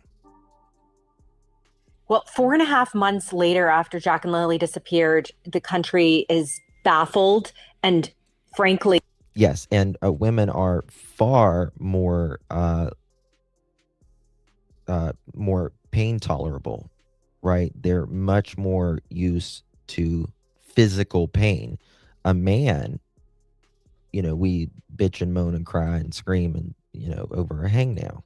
The online community is obsessed with what happened to Jack and Lilly. There are so many conspiracy theories. There are a lot of theories as well, based on some of the facts, some of the interviews that have been out there. And all of it has just led to this voracious demand in the face of what really is a vacuum of information from police in the case. All of a sudden, there's more vehicles coming through the area, people slowing down in front of homes, taking photos, sending up drones, for the people pretending to buy a horse. Good job, Tint. And then posted that online on TikTok, and we to solely focusing on Lilly and Jack. Let me find it. People have already made up their minds. Yeah, I know. What is that like? Well, I get messages every day. People still call me child killer. You killed the children. Where are the bodies? I get that every day. I can show you guys, and it's absolutely disturbing what people say. People are. You know what's really disturbing? Is someone who actually abuses children, Daniel. What's really disturbing is that your very own children said that you abused Jack and Lilly. That's your words, not mine. Which means they seen it, heard it with their very own eyes and ears.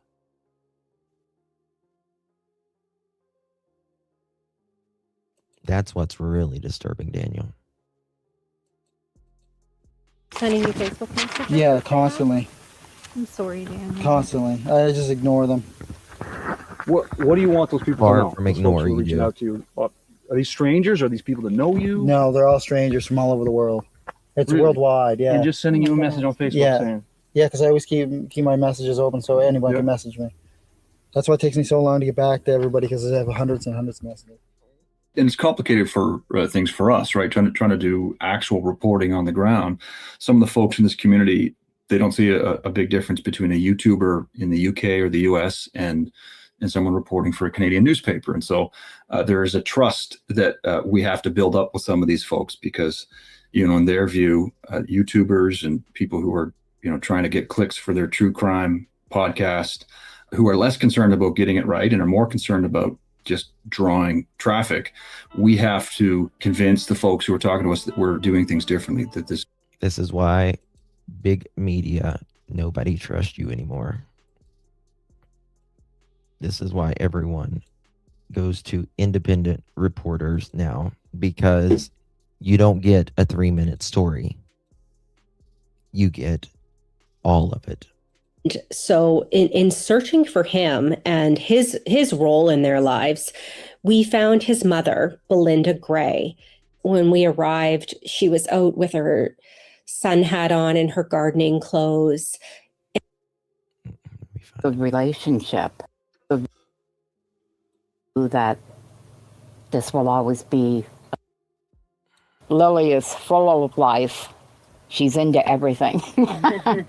She's into everything, and she's really girly. But yeah.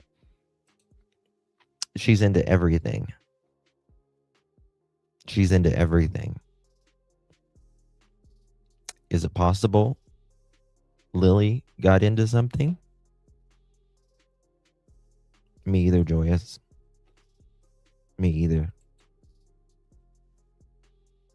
They're talking about, oh, well, they've got to, they're looking for clicks and views. We don't have,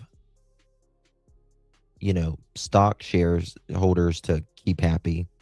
Just that. How about that? That kind of stuff. Yeah. Yeah, they don't want as many people to watch as possible. Come to fight, everyone's such a hypocrite.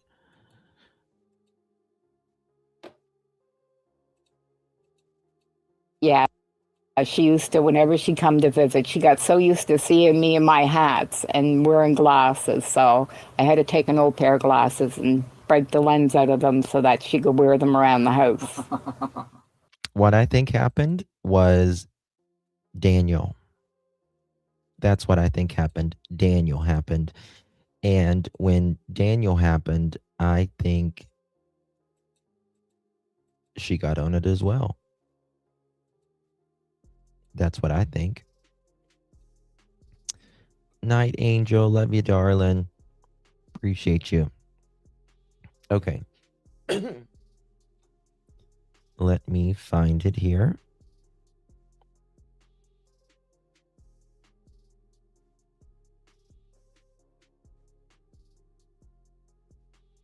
Okay. This is what a lot of people, when they were talking about the polygraphs, right? Because Jack and Lilly are still missing, polygraph examinations were conducted with the intention of that possibility. They have not cleared anybody. They have not came out and said anybody is clear at all that I have seen. Now, I think they did clear Cody, but not publicly. Right? Yeah, Wolfie. To me, I wonder if Daniel inherited this, whatever the hell it is with her. Like, it's weird to me, right? Very, very weird to me. Okay. Okay. This is by Brian Ward, the school bus driver. And it says, Lilly and Jack were at school on Tuesday when their stepfather, Daniel, took them off the school bus at 2:42 p.m. There was no school on Wednesday, and they were not at school on Thursday and Friday. It was a normal routine for Malaya or Daniel to take the kids off the bus because Jack was buckled in and needed to be unbuckled as the drivers were not allowed to do it. Okay. I was thinking about that. Jack needed help unbuckling his seatbelt. He's 4. Remember, he's a little boy. Little boy. Not even kindergarten. And you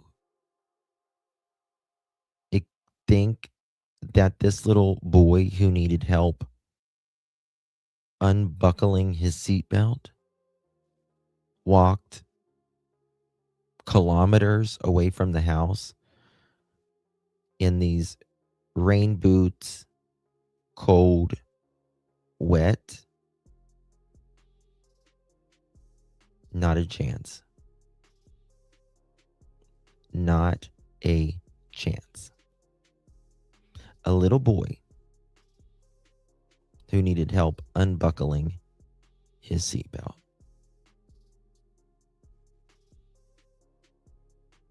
And walked so quickly that no cars passed, nobody seen him, nobody heard him or Lilly. They got out of the radius, and there was also no scent.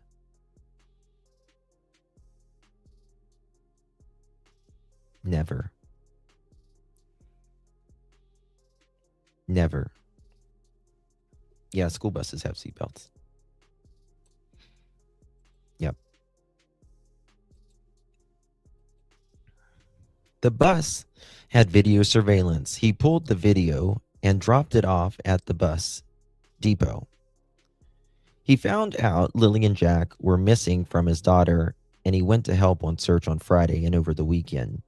On May 4th, Detective Donaldson and Spears took a statement from, I'll just call it a woman named Nancy, which is Jack and Lily's teacher. The following summary is what she said. I think that's redacted. Never mind. Okay. I would love to see that. Nancy asked Malaya about the... Okay, well, some of it's not redacted here. This is it. Nancy had never met Malaya, but spoke with her. Yeah. She had never been to the kids' events. She had never went to the school and saw the kids' teachers. This little school with just a couple hundred kids in it.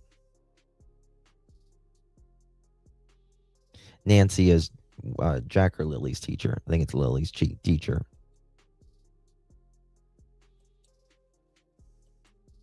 Right. Yeah, I agree, Joyous.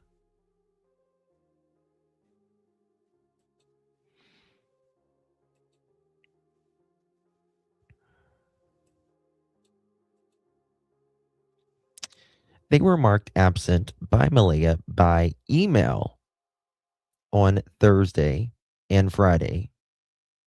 On the week, they went missing because of illness. On May 5th, 2025, Haynes and Hall took a statement from Patty's grandmother. She said the following. She said she last saw them when they came to visit. She was not sure the date, but she said it was earlier on in the week, a week or two before, when they came over. Daniel stayed in the car and Malaya did laundry. Now, Patty doesn't have a good memory from what I understand. But in this, it says they weren't there for a week or two before. And Daniel stayed in the car. Malaya and Daniel left to take Meadow to an appointment, and Malaya might have gotten groceries. There was a doctor's appointment. They did go get groceries. But she couldn't remember if she took the children or not. Now, remember, Patty bought them groceries, used their card. She used the card at Walmart Thursday.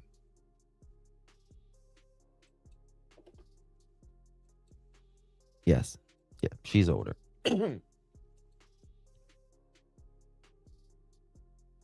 Patty said she spoke to Malaya almost every day.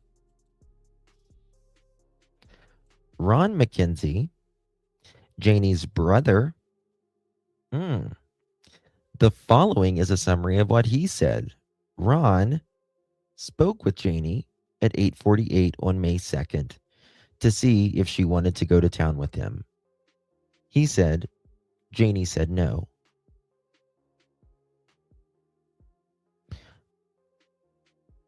I don't believe it was about town, in my opinion. He said he called Janie again at 10:19, and she told him Jack and Lilly were missing. He went to Janie's place a few minutes after that, then to a neighbor to tell them what was going on.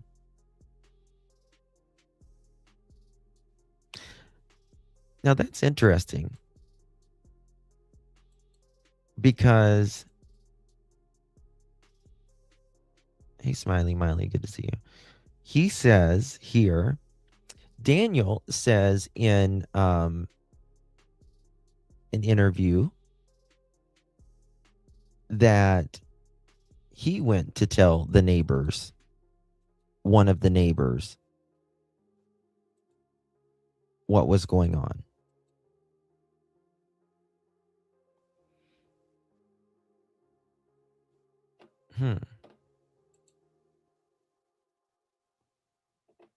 He went to town with his mother after that and came back at 1:30 p.m. Now, this first call was supposedly at 8:48, almost 9. Almost 9 o'clock. The next call is at about 10, we'll just say 10:15. An hour and 15 minutes later. Talks to Janie at 8:48. No, kid's not missing. Even though they say Jack and Lily went missing around 8 originally. And then he calls his sister back an hour and 15 minutes later.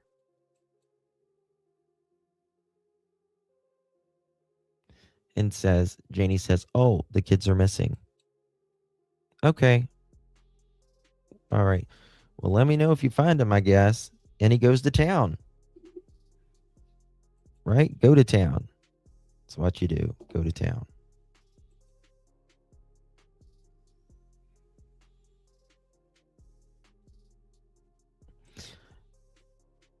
But he goes to he goes to Janie's house after that. Then he goes to town with his mom, and they came back at around 1:30. He got word he could go in the woods when he came back, so he searched for a while.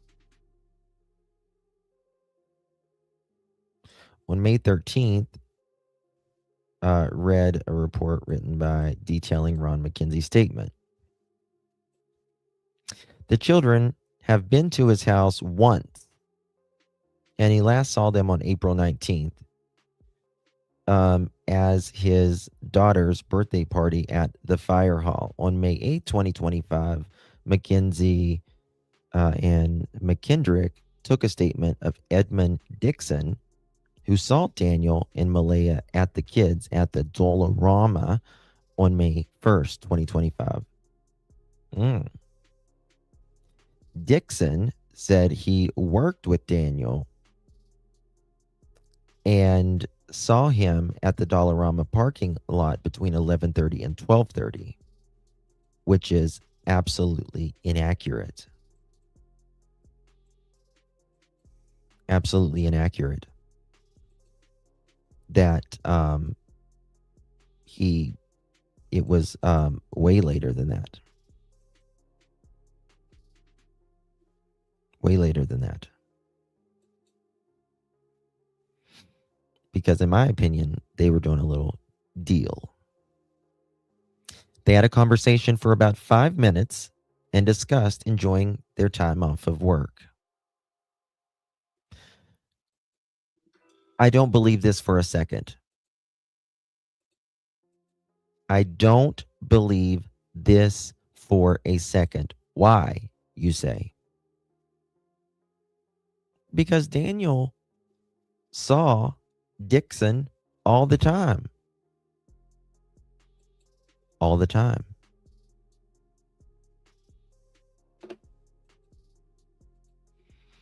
Yeah, that's something we're going to talk about. Enjoying, time off work. Talked 5 minutes about enjoying their time off work. Got it. Got it.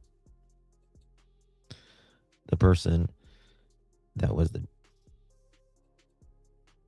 it's the guy that works with Daniel.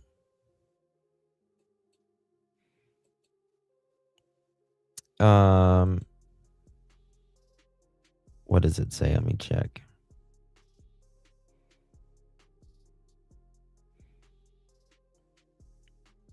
It said he worked. Oh, no, let me see here. who saw Daniel and Malay and the kids at the Dollarama. Okay. They had a conversation for about 5 minutes discussing enjoying their time off work. He also saw Daniel's girlfriend, listen to this, and their baby. So he saw Malaya, he saw Daniel, and he saw Meadow. Okay. He saw other people inside the vehicle and heard children's voices, but did not see who was actually in the back seat.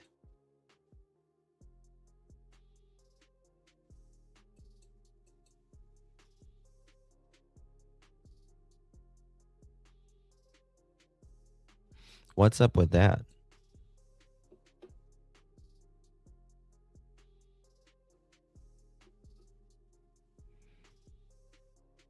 What's up with that? Who did he see? He saw other people inside the vehicle and heard children's voices, but did not see who was actually in the back seat. I think he doesn't want to tell.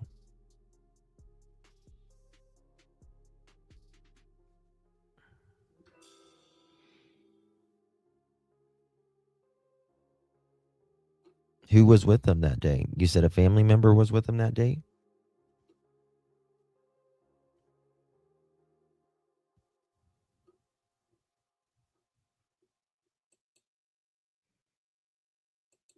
What does that mean?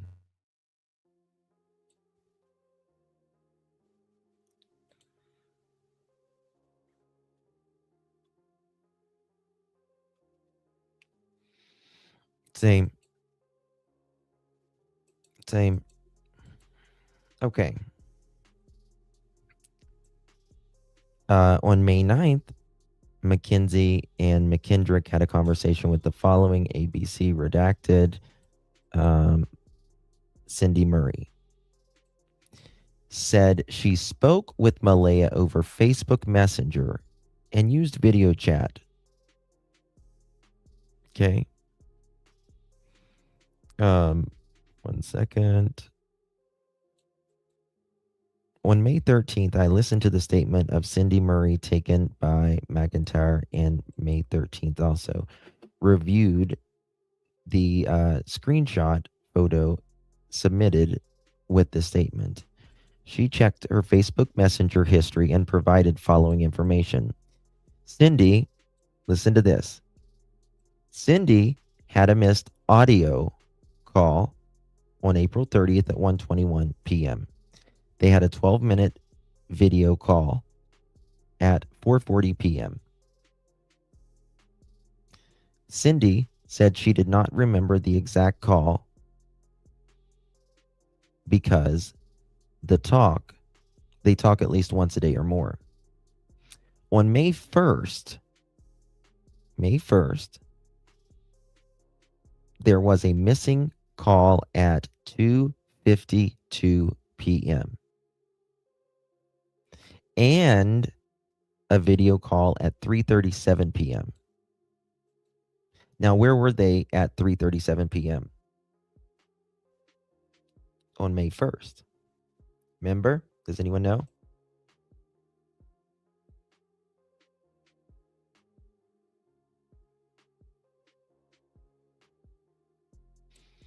They are just about getting home, right? They get home. Yep, exactly, Joy.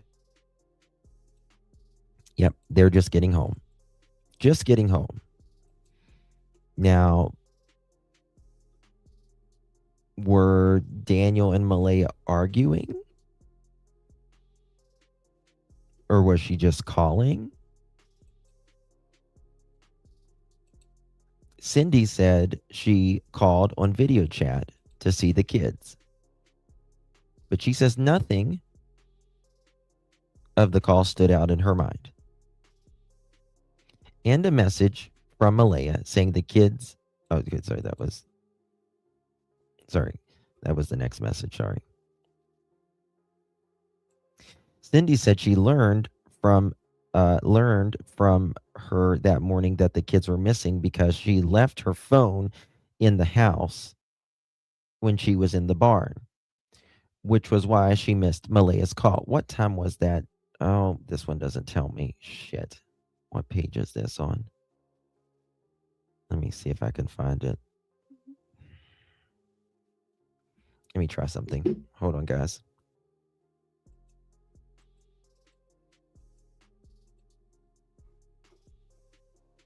Bear with me 1 second.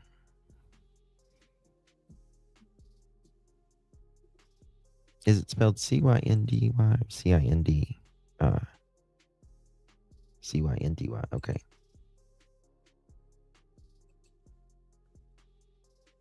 Trying to find that thing. 1 second, y'all.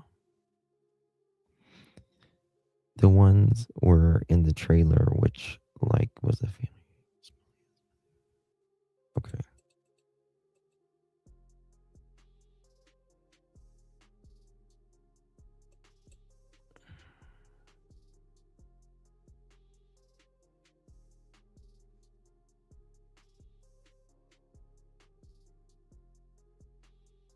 One second.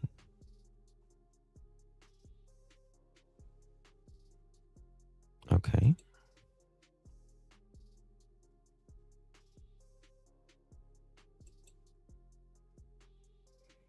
Cindy.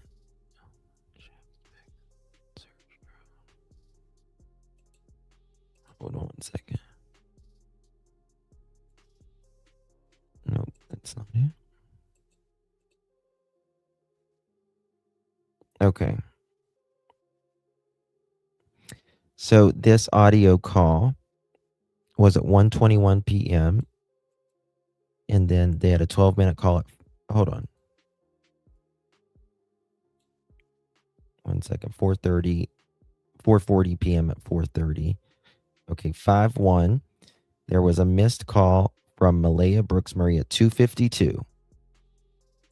Hold on, let me show you. Check this out.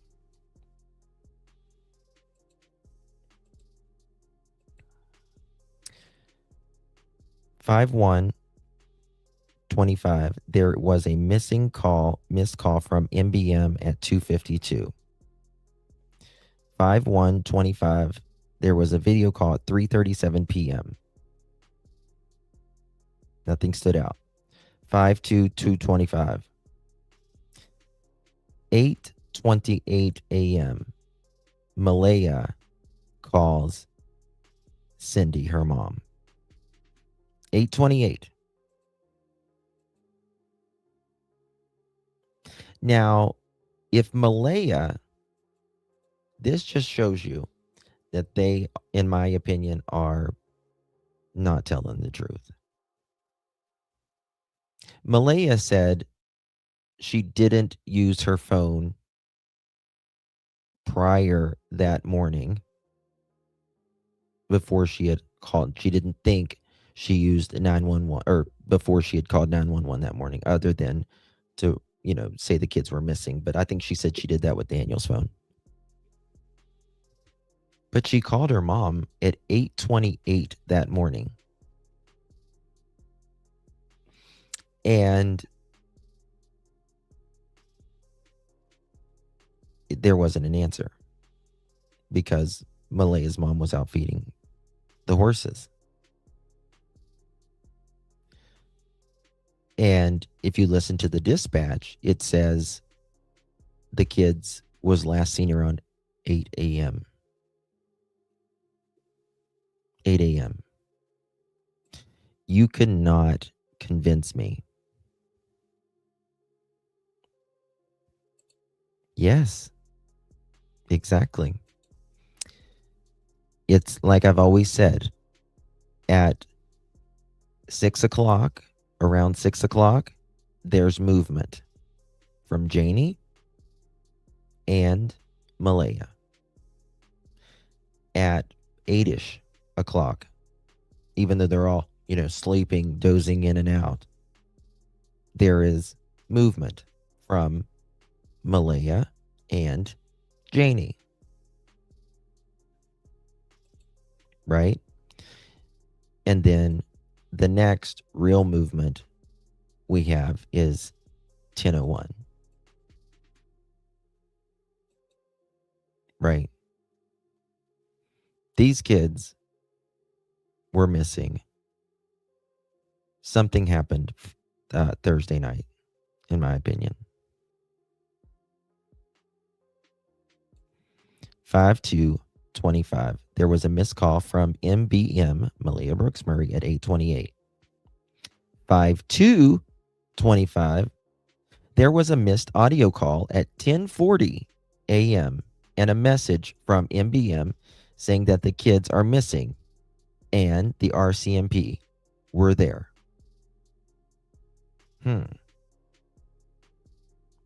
Let's think about this. 6:15, 7:15, 8:15, 2 hours and 15 minutes later, Malaya is calling her mom after she reports Jack and Lilly not at school. Right? Hold on a second. I just thought of something. Wait a second.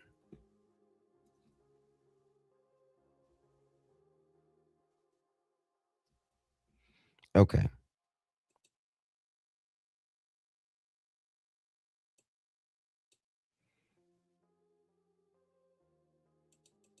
One second. What time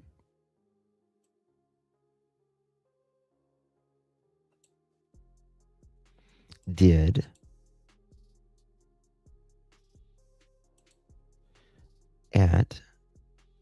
also Meadow was teething.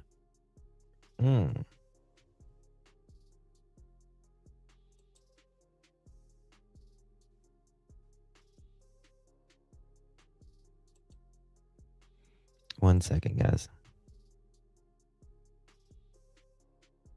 Okay. Now, remember, 8:28 a.m.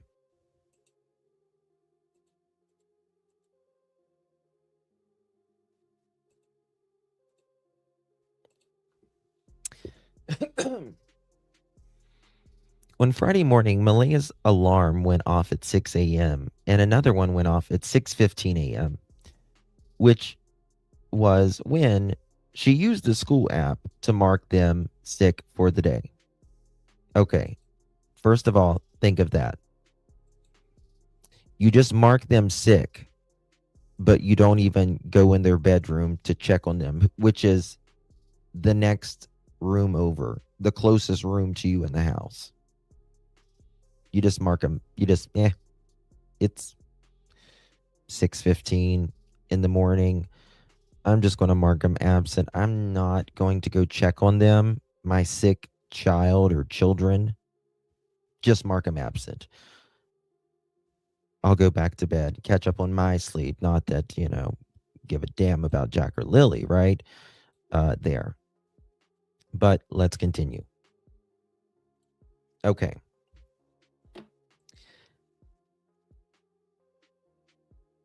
Malaya then went back to sleep after she marks them sick for that day.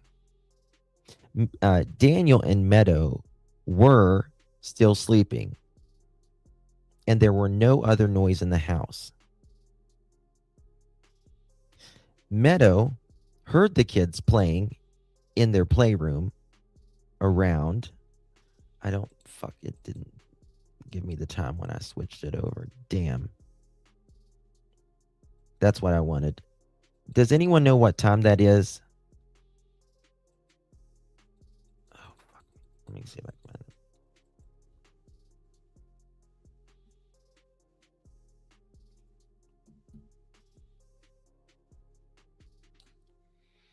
can. Give me 1 second, guys. Let's see here. Let me try something.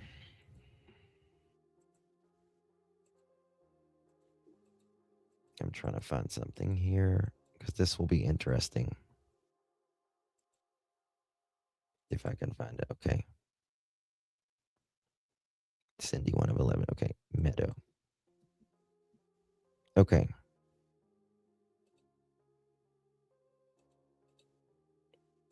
One second, y'all.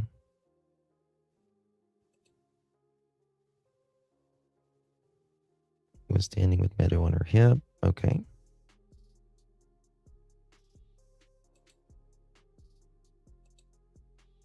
Meadow can't see her brother. She's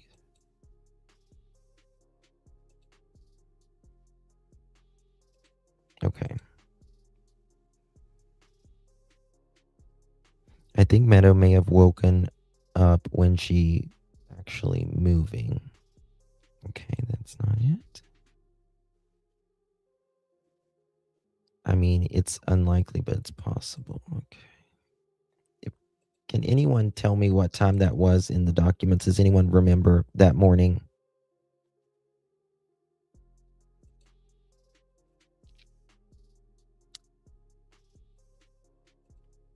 Because they say Meadow woke up. Right. Okay. They were still sleeping.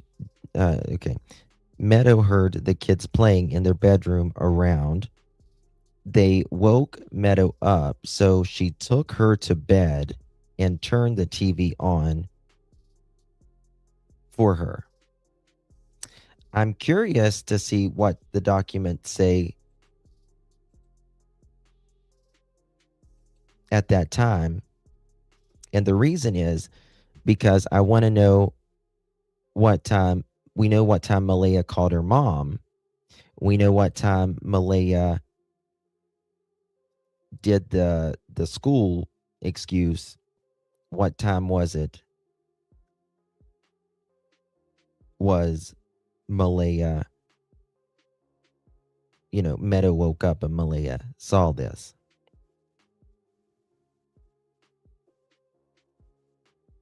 Let me see here.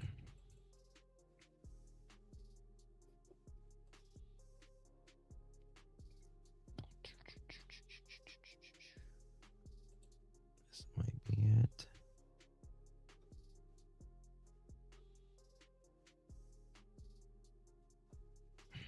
Damn.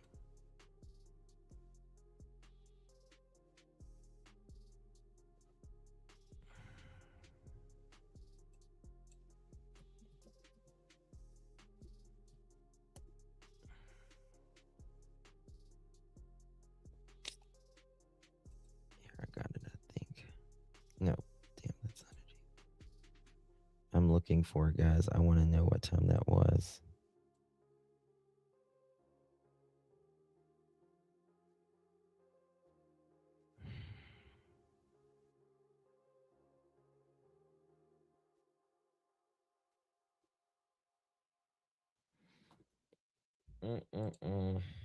I can't find it right now. If anyone knows it.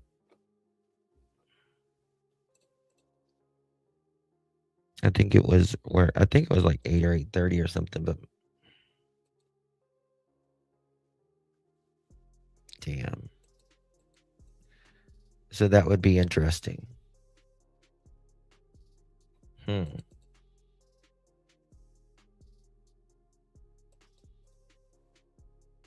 Meadow was 1/2.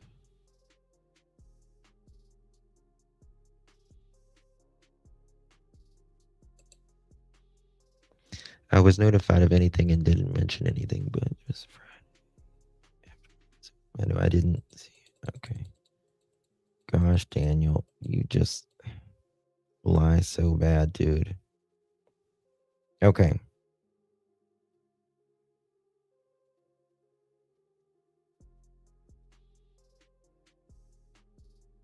I think I might have found it. 1 second.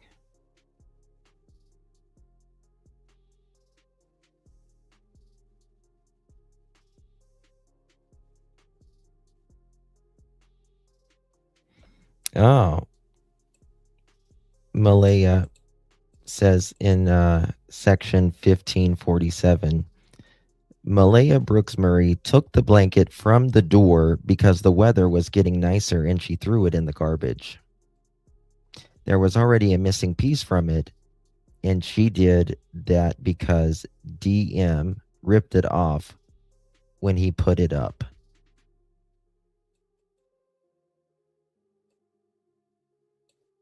Isn't that interesting?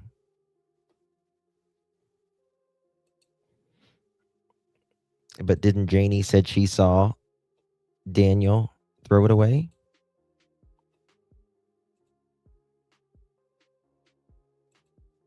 It might have been redacted. You're probably right, Joyous. That's probably why they didn't. It might be redacted. That's probably why I can't find it.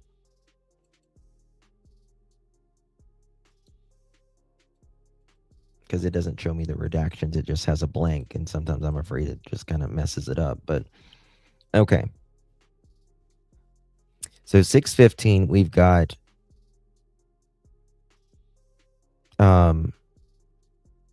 them saying that Jack and Lily are out of school, even though Malaya doesn't check on them to see if they're okay to go to school, what mother doesn't, except Malaya.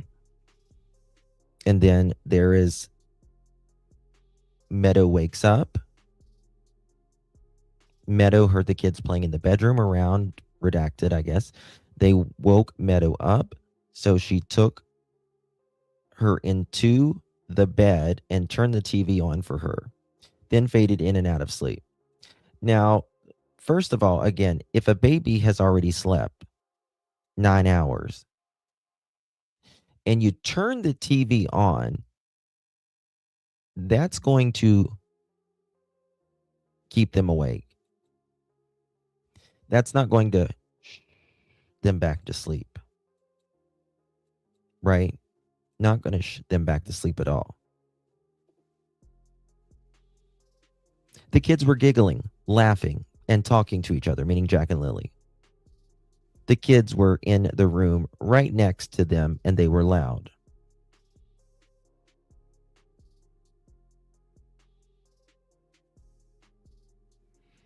Unbelievable. Okay. I want to find something right here.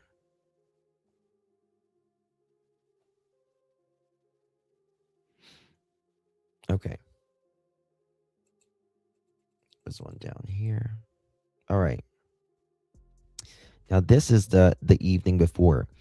She got the kids something. Okay. Okay. They drove between 2:52 and 3:11 and arrived home. So that's very interesting. Because I thought they weren't home till 4 o'clock. I was thinking. So at 3:11, they were already home.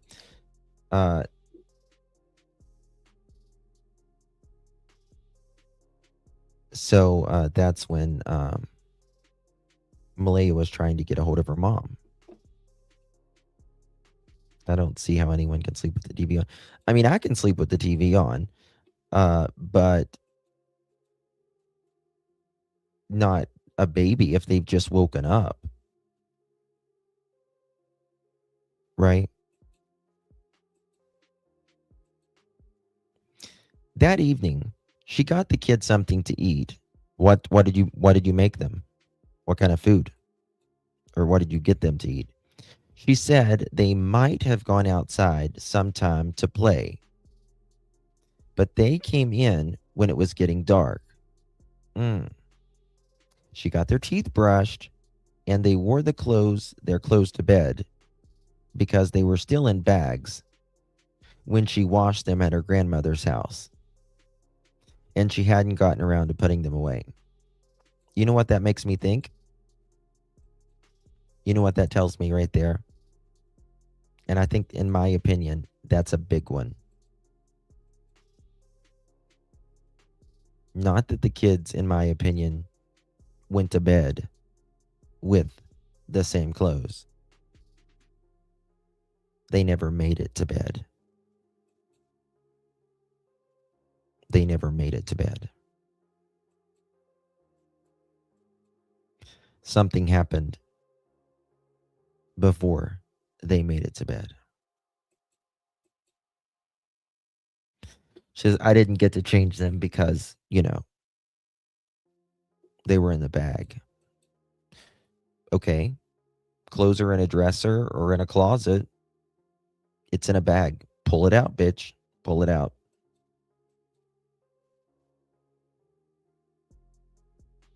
It's lies. It's absolute lies.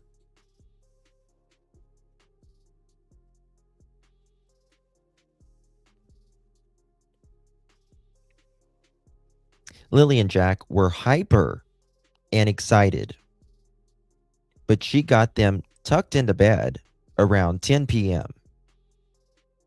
Mm-hmm.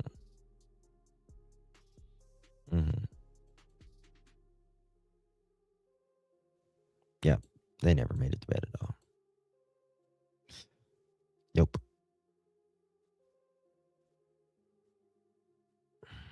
Poor babies, man.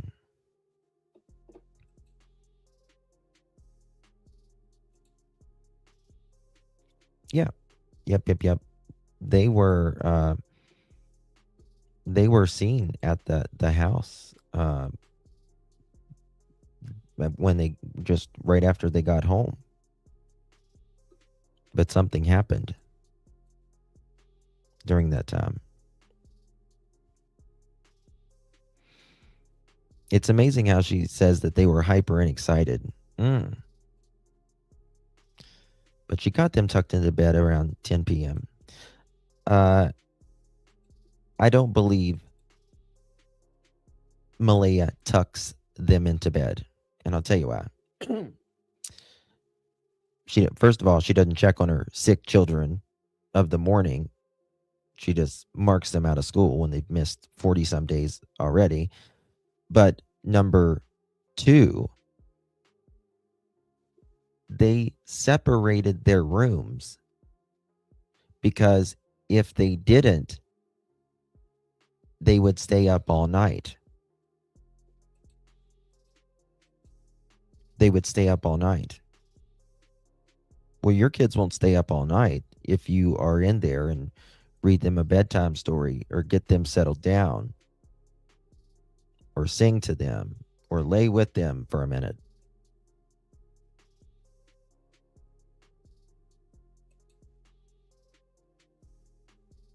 Nope.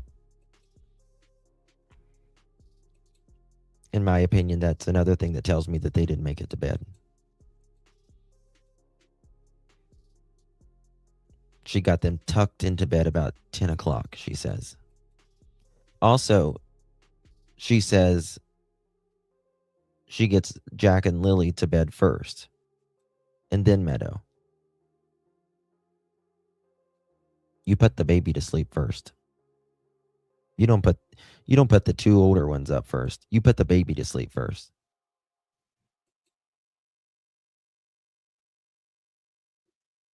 Nope. Wrong. Exactly. You read them a bedtime story, you sing with them, you just sit there if you whatever. They just want someone there most of the time. Jack had his blanket and his dinosaur, and she something, and I went to bed, and Lilly went to bed with her backpack. Malaya and Meadow went to bed once Meadow was asleep. She put her in her crib and went to sleep herself. Nope. Malaya and I think it's McIntyre, looked at the Google Map timeline of Wednesday on Malaya's phone and learned that the following about the day. The whole family left the house at 12:51 and went to Irving Oil, Westville, where they got $20 in fuel They drove to Malaya's grandmother's house and arrived at 2:01 p.m. At 3:18 p.m., she went across to access Nova Scotia in Truro Heights with Meadow to get a plate for her car, the DMV. Daniel and the kids stayed at her grandmother's house. They went to the Alta Mar in Millbrook to get gas. She stopped to get Daniel his high-grade vape stuff. At 7:54 p.m., they went to Walmart to pick up groceries. The whole family went together. They stopped in Truro, and they went to her grandmother's house at 9:19 p.m. to drop off her bank card. At 10:19, you see how, a lot of people talk about Daniel and Malaya's bank cards and all that shit. Well, they didn't have any money. They were using grandma for everything. At 10:19 p.m., they arrived at home for the night. Malaya provided more background on the living situation. He said they live on the property, all of that. Daniel provided 2 statements on May 2nd. Daniel, you provided 2 statements on May 2nd. Sorry, one on May 2nd, one on May 4th. I apologize. The following is a summary of what he said. Daniel said Malaya took the baby Meadow and left her with family. She blocked him on social media. Okay, that was... Okay. Daniel said he was in his bedroom with Malaya and Meadow, who were in bed with him. Lilly came in a couple of times, but he did not check his phone to see what time.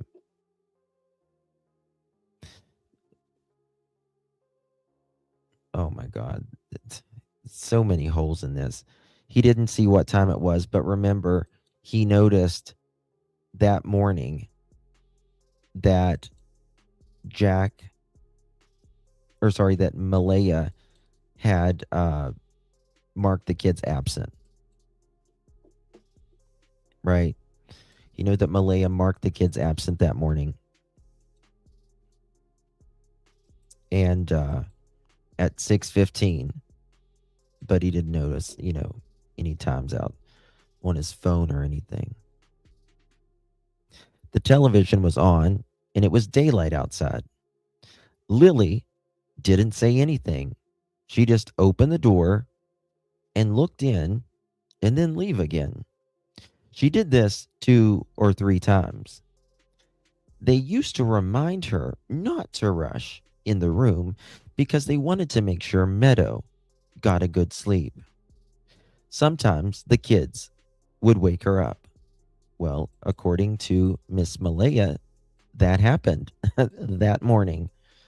So, too late. Daniel said he got up and he didn't hear the kids. He thought it was only a few minutes since Lilly had last poked her head through the door.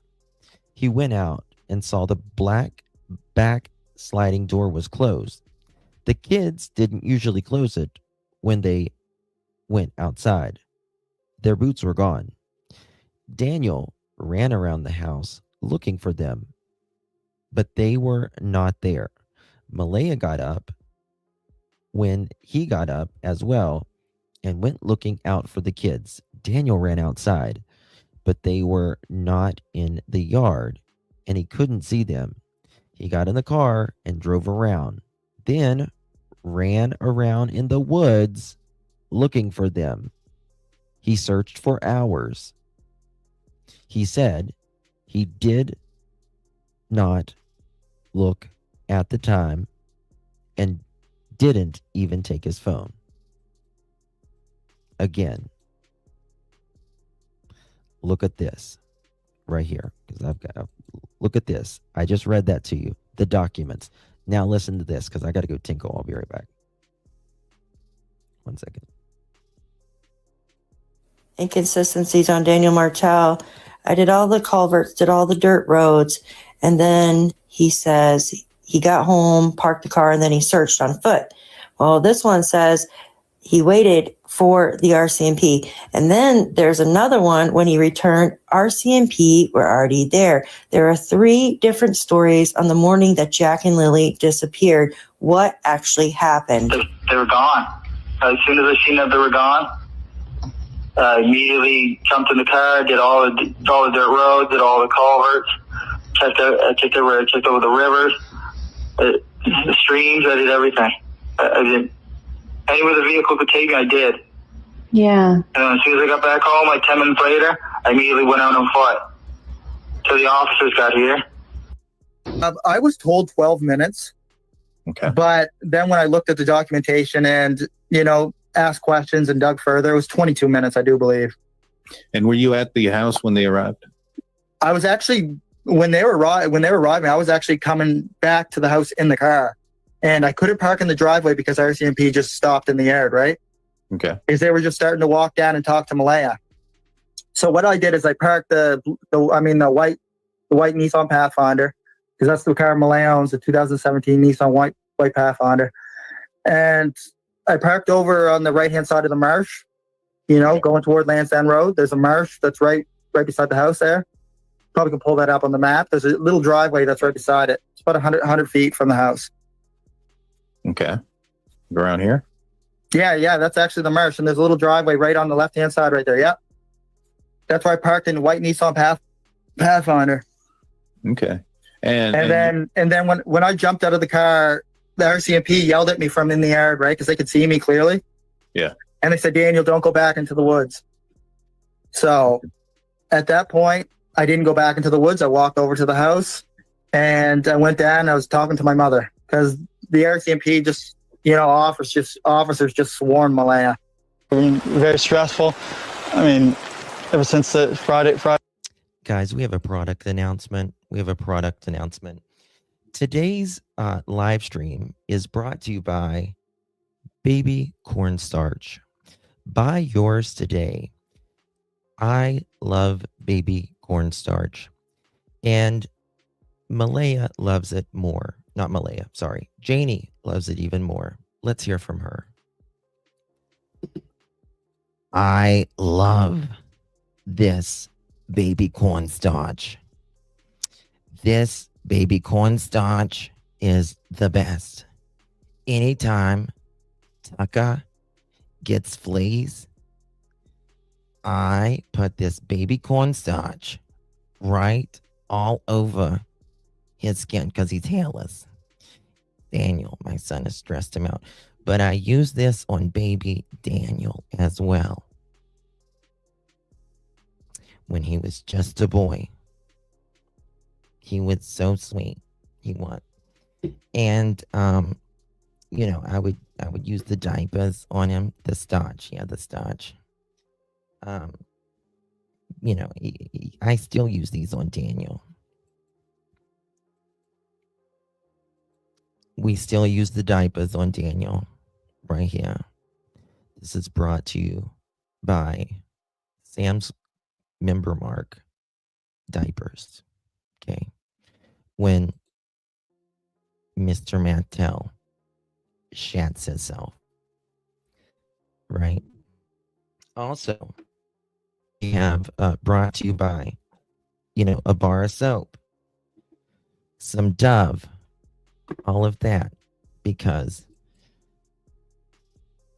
I tell Daniel all the time, wash your ass, Daniel. Every 6 weeks is not acceptable. It's not acceptable, Daniel.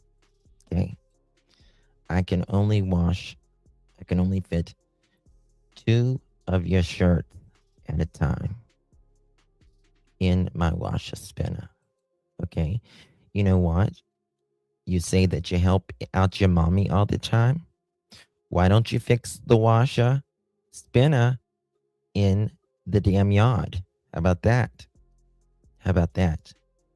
And then maybe you could have more than maybe 2 shirts. How about that? Yes. And there would be there would be a lot of shit to fill in this diaper from Daniel with all the shit he's given us. Isn't that the truth? You see it? Can you see it through there? There'd be a lot of shit to fill. There would.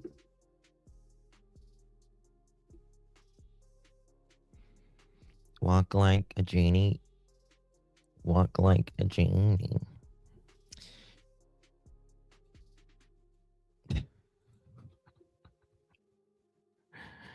Oh my God. You're making me. I don't know. In the documents, it says that Daniel, on his days off, always helped out his mother. You know, always helped out Janie, the mother. You know, he'd work through the night, you know, disassembling, you know, something, I guess. So it looked like he helped out a lot around there, doesn't it? And tell them we aren't taking their flipping shit anymore. That's right. That's right. We're not. We're not. Mm-mm-mm.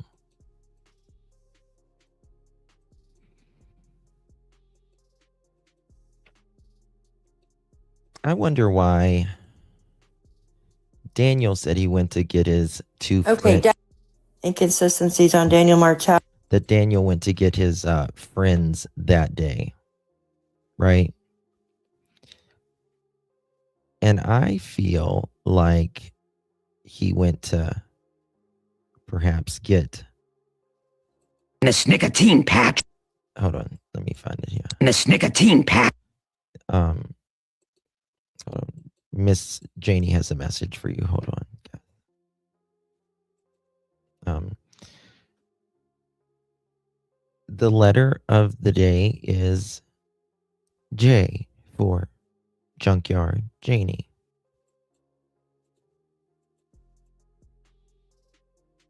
For an hour, and this nicotine patch for an hour, and I'd still sell you in for a smoke. Come on back to my place. I want you to look at a urine sample. I think it looks cloudy. It's been so long since someone touched me. And this nicotine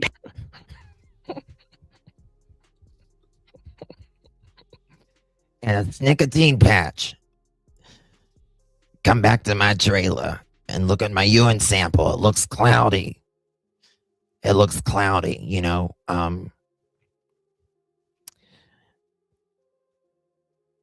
I guess that's why I didn't pass the lie detector test.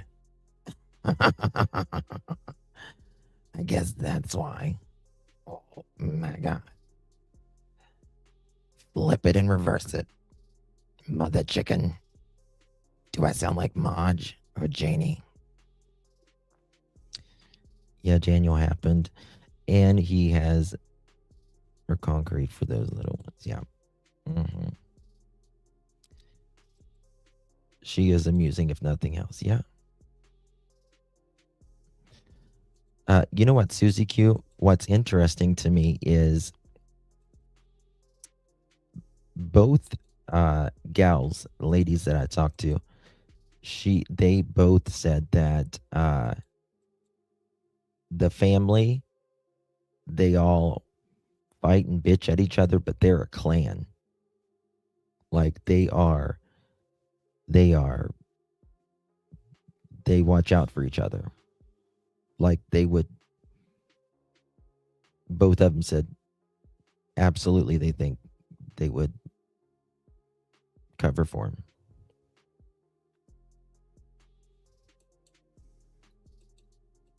patch for an hour, and I'd still sell you in for a smoke. Come on back to my place. I want you to look at a urine sample. I think it looks cloudy. It's been so long since someone touched me. And this nicotine patch. That'll never get old. It'll never get old. Caught in by Durwood's lips. Yeah. Then he says, months, 7 months later, to be exact, that Lilly came in and said, "Hi, Dad. Hi, Dad." Over and over again. Yeah, right. Yeah, right. All right, y'all. That's all for me tonight. Really do appreciate you all very, very much. I've been here almost 3 hours. I've got some videos I have to do tonight. Oh, no. Sam, I would much rather be around the Whitakers.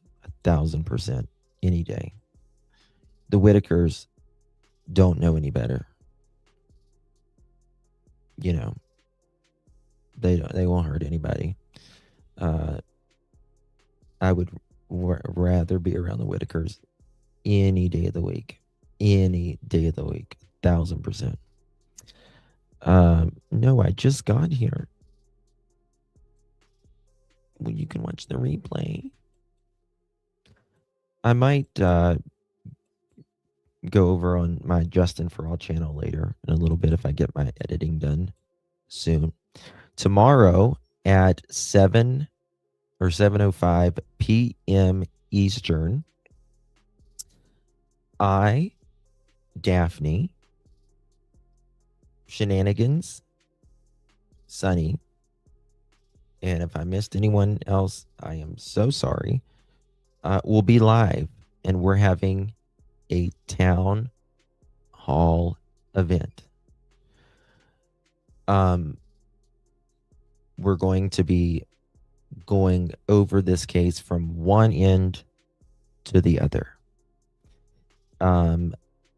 It's probably going to be a very long live.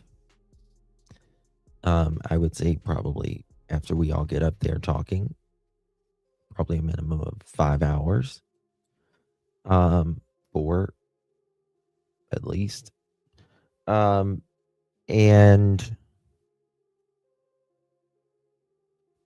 you can go to any of our channels.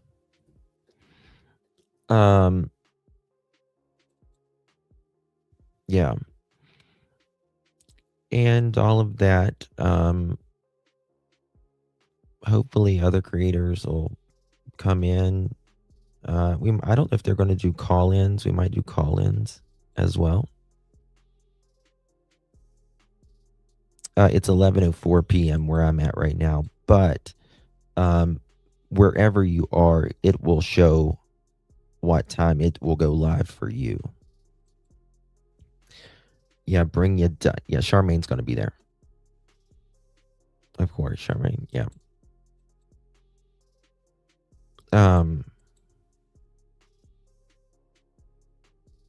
Did I not say Charmaine?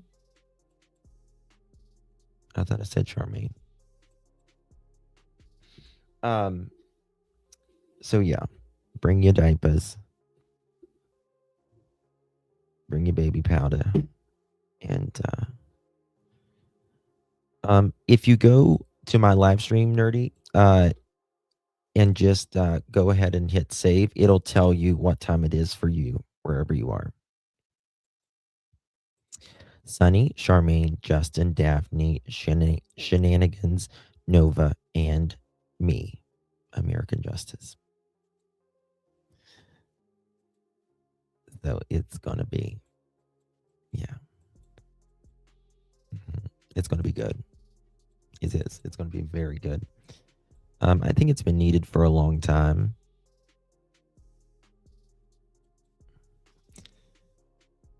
Cindy said nothing about the call stood out. Did she actually see the kids? I believe so. Yes, I believe so. But I think something happened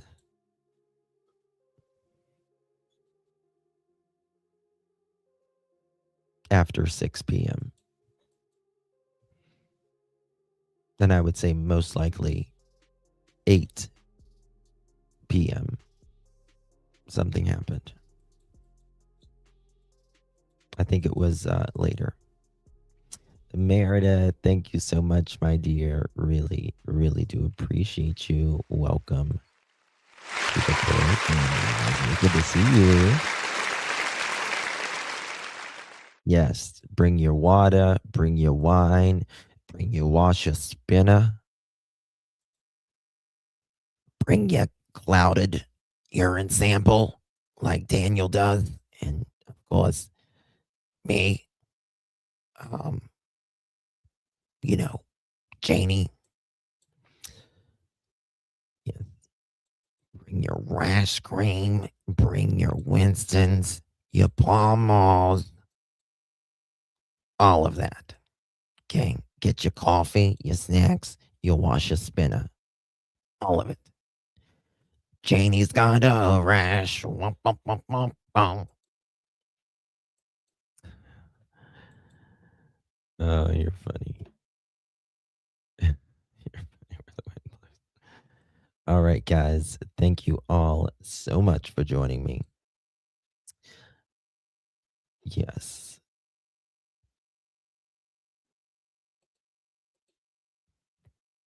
You remember how Jack was said to throw his shoe at the bus driver to get attention?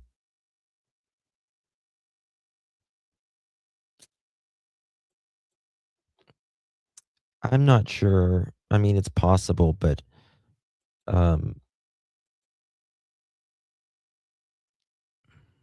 don't know. It's crazy. Yep. Get it all ready. Meredith, yes. Please support local handmade markets this Christmas, folks. Support local, sustain the community. Absolutely. Absolutely. Try to buy from your local people who make things with their hands. It gives a little boy football lessons. It gives a little girl ballerina lessons. It helps feed families, right? And yeah, try to buy local where you can. Absolutely. Well said. Well said. Thank you so much, Meredith. Appreciate that very much. Especially if you're Canadian. Well, yeah, I mean, I think anywhere. Me too. Me too. I'm actually going to be probably doing, I don't know if I'm going to turn my Justin for All into it and rename it or whatever, but I am working on something now that I might start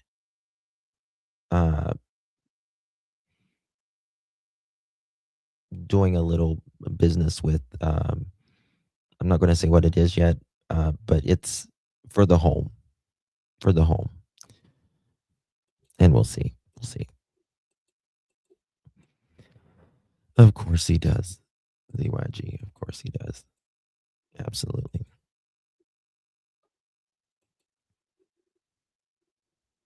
I am making shortbread cookies and chocolate bark drops as gifts. Nice. Nice. Yep. So it's we'll see. We'll see. All right, guys.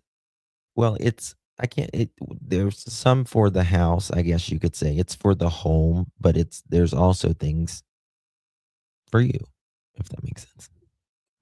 Janie's got a rash. Daniel's got the stash. Okay, guys. Much love, everyone. God bless each and every one of you. Don't forget tomorrow, and I'll see you guys maybe before then. If not, I'll see you guys tomorrow at the showdown.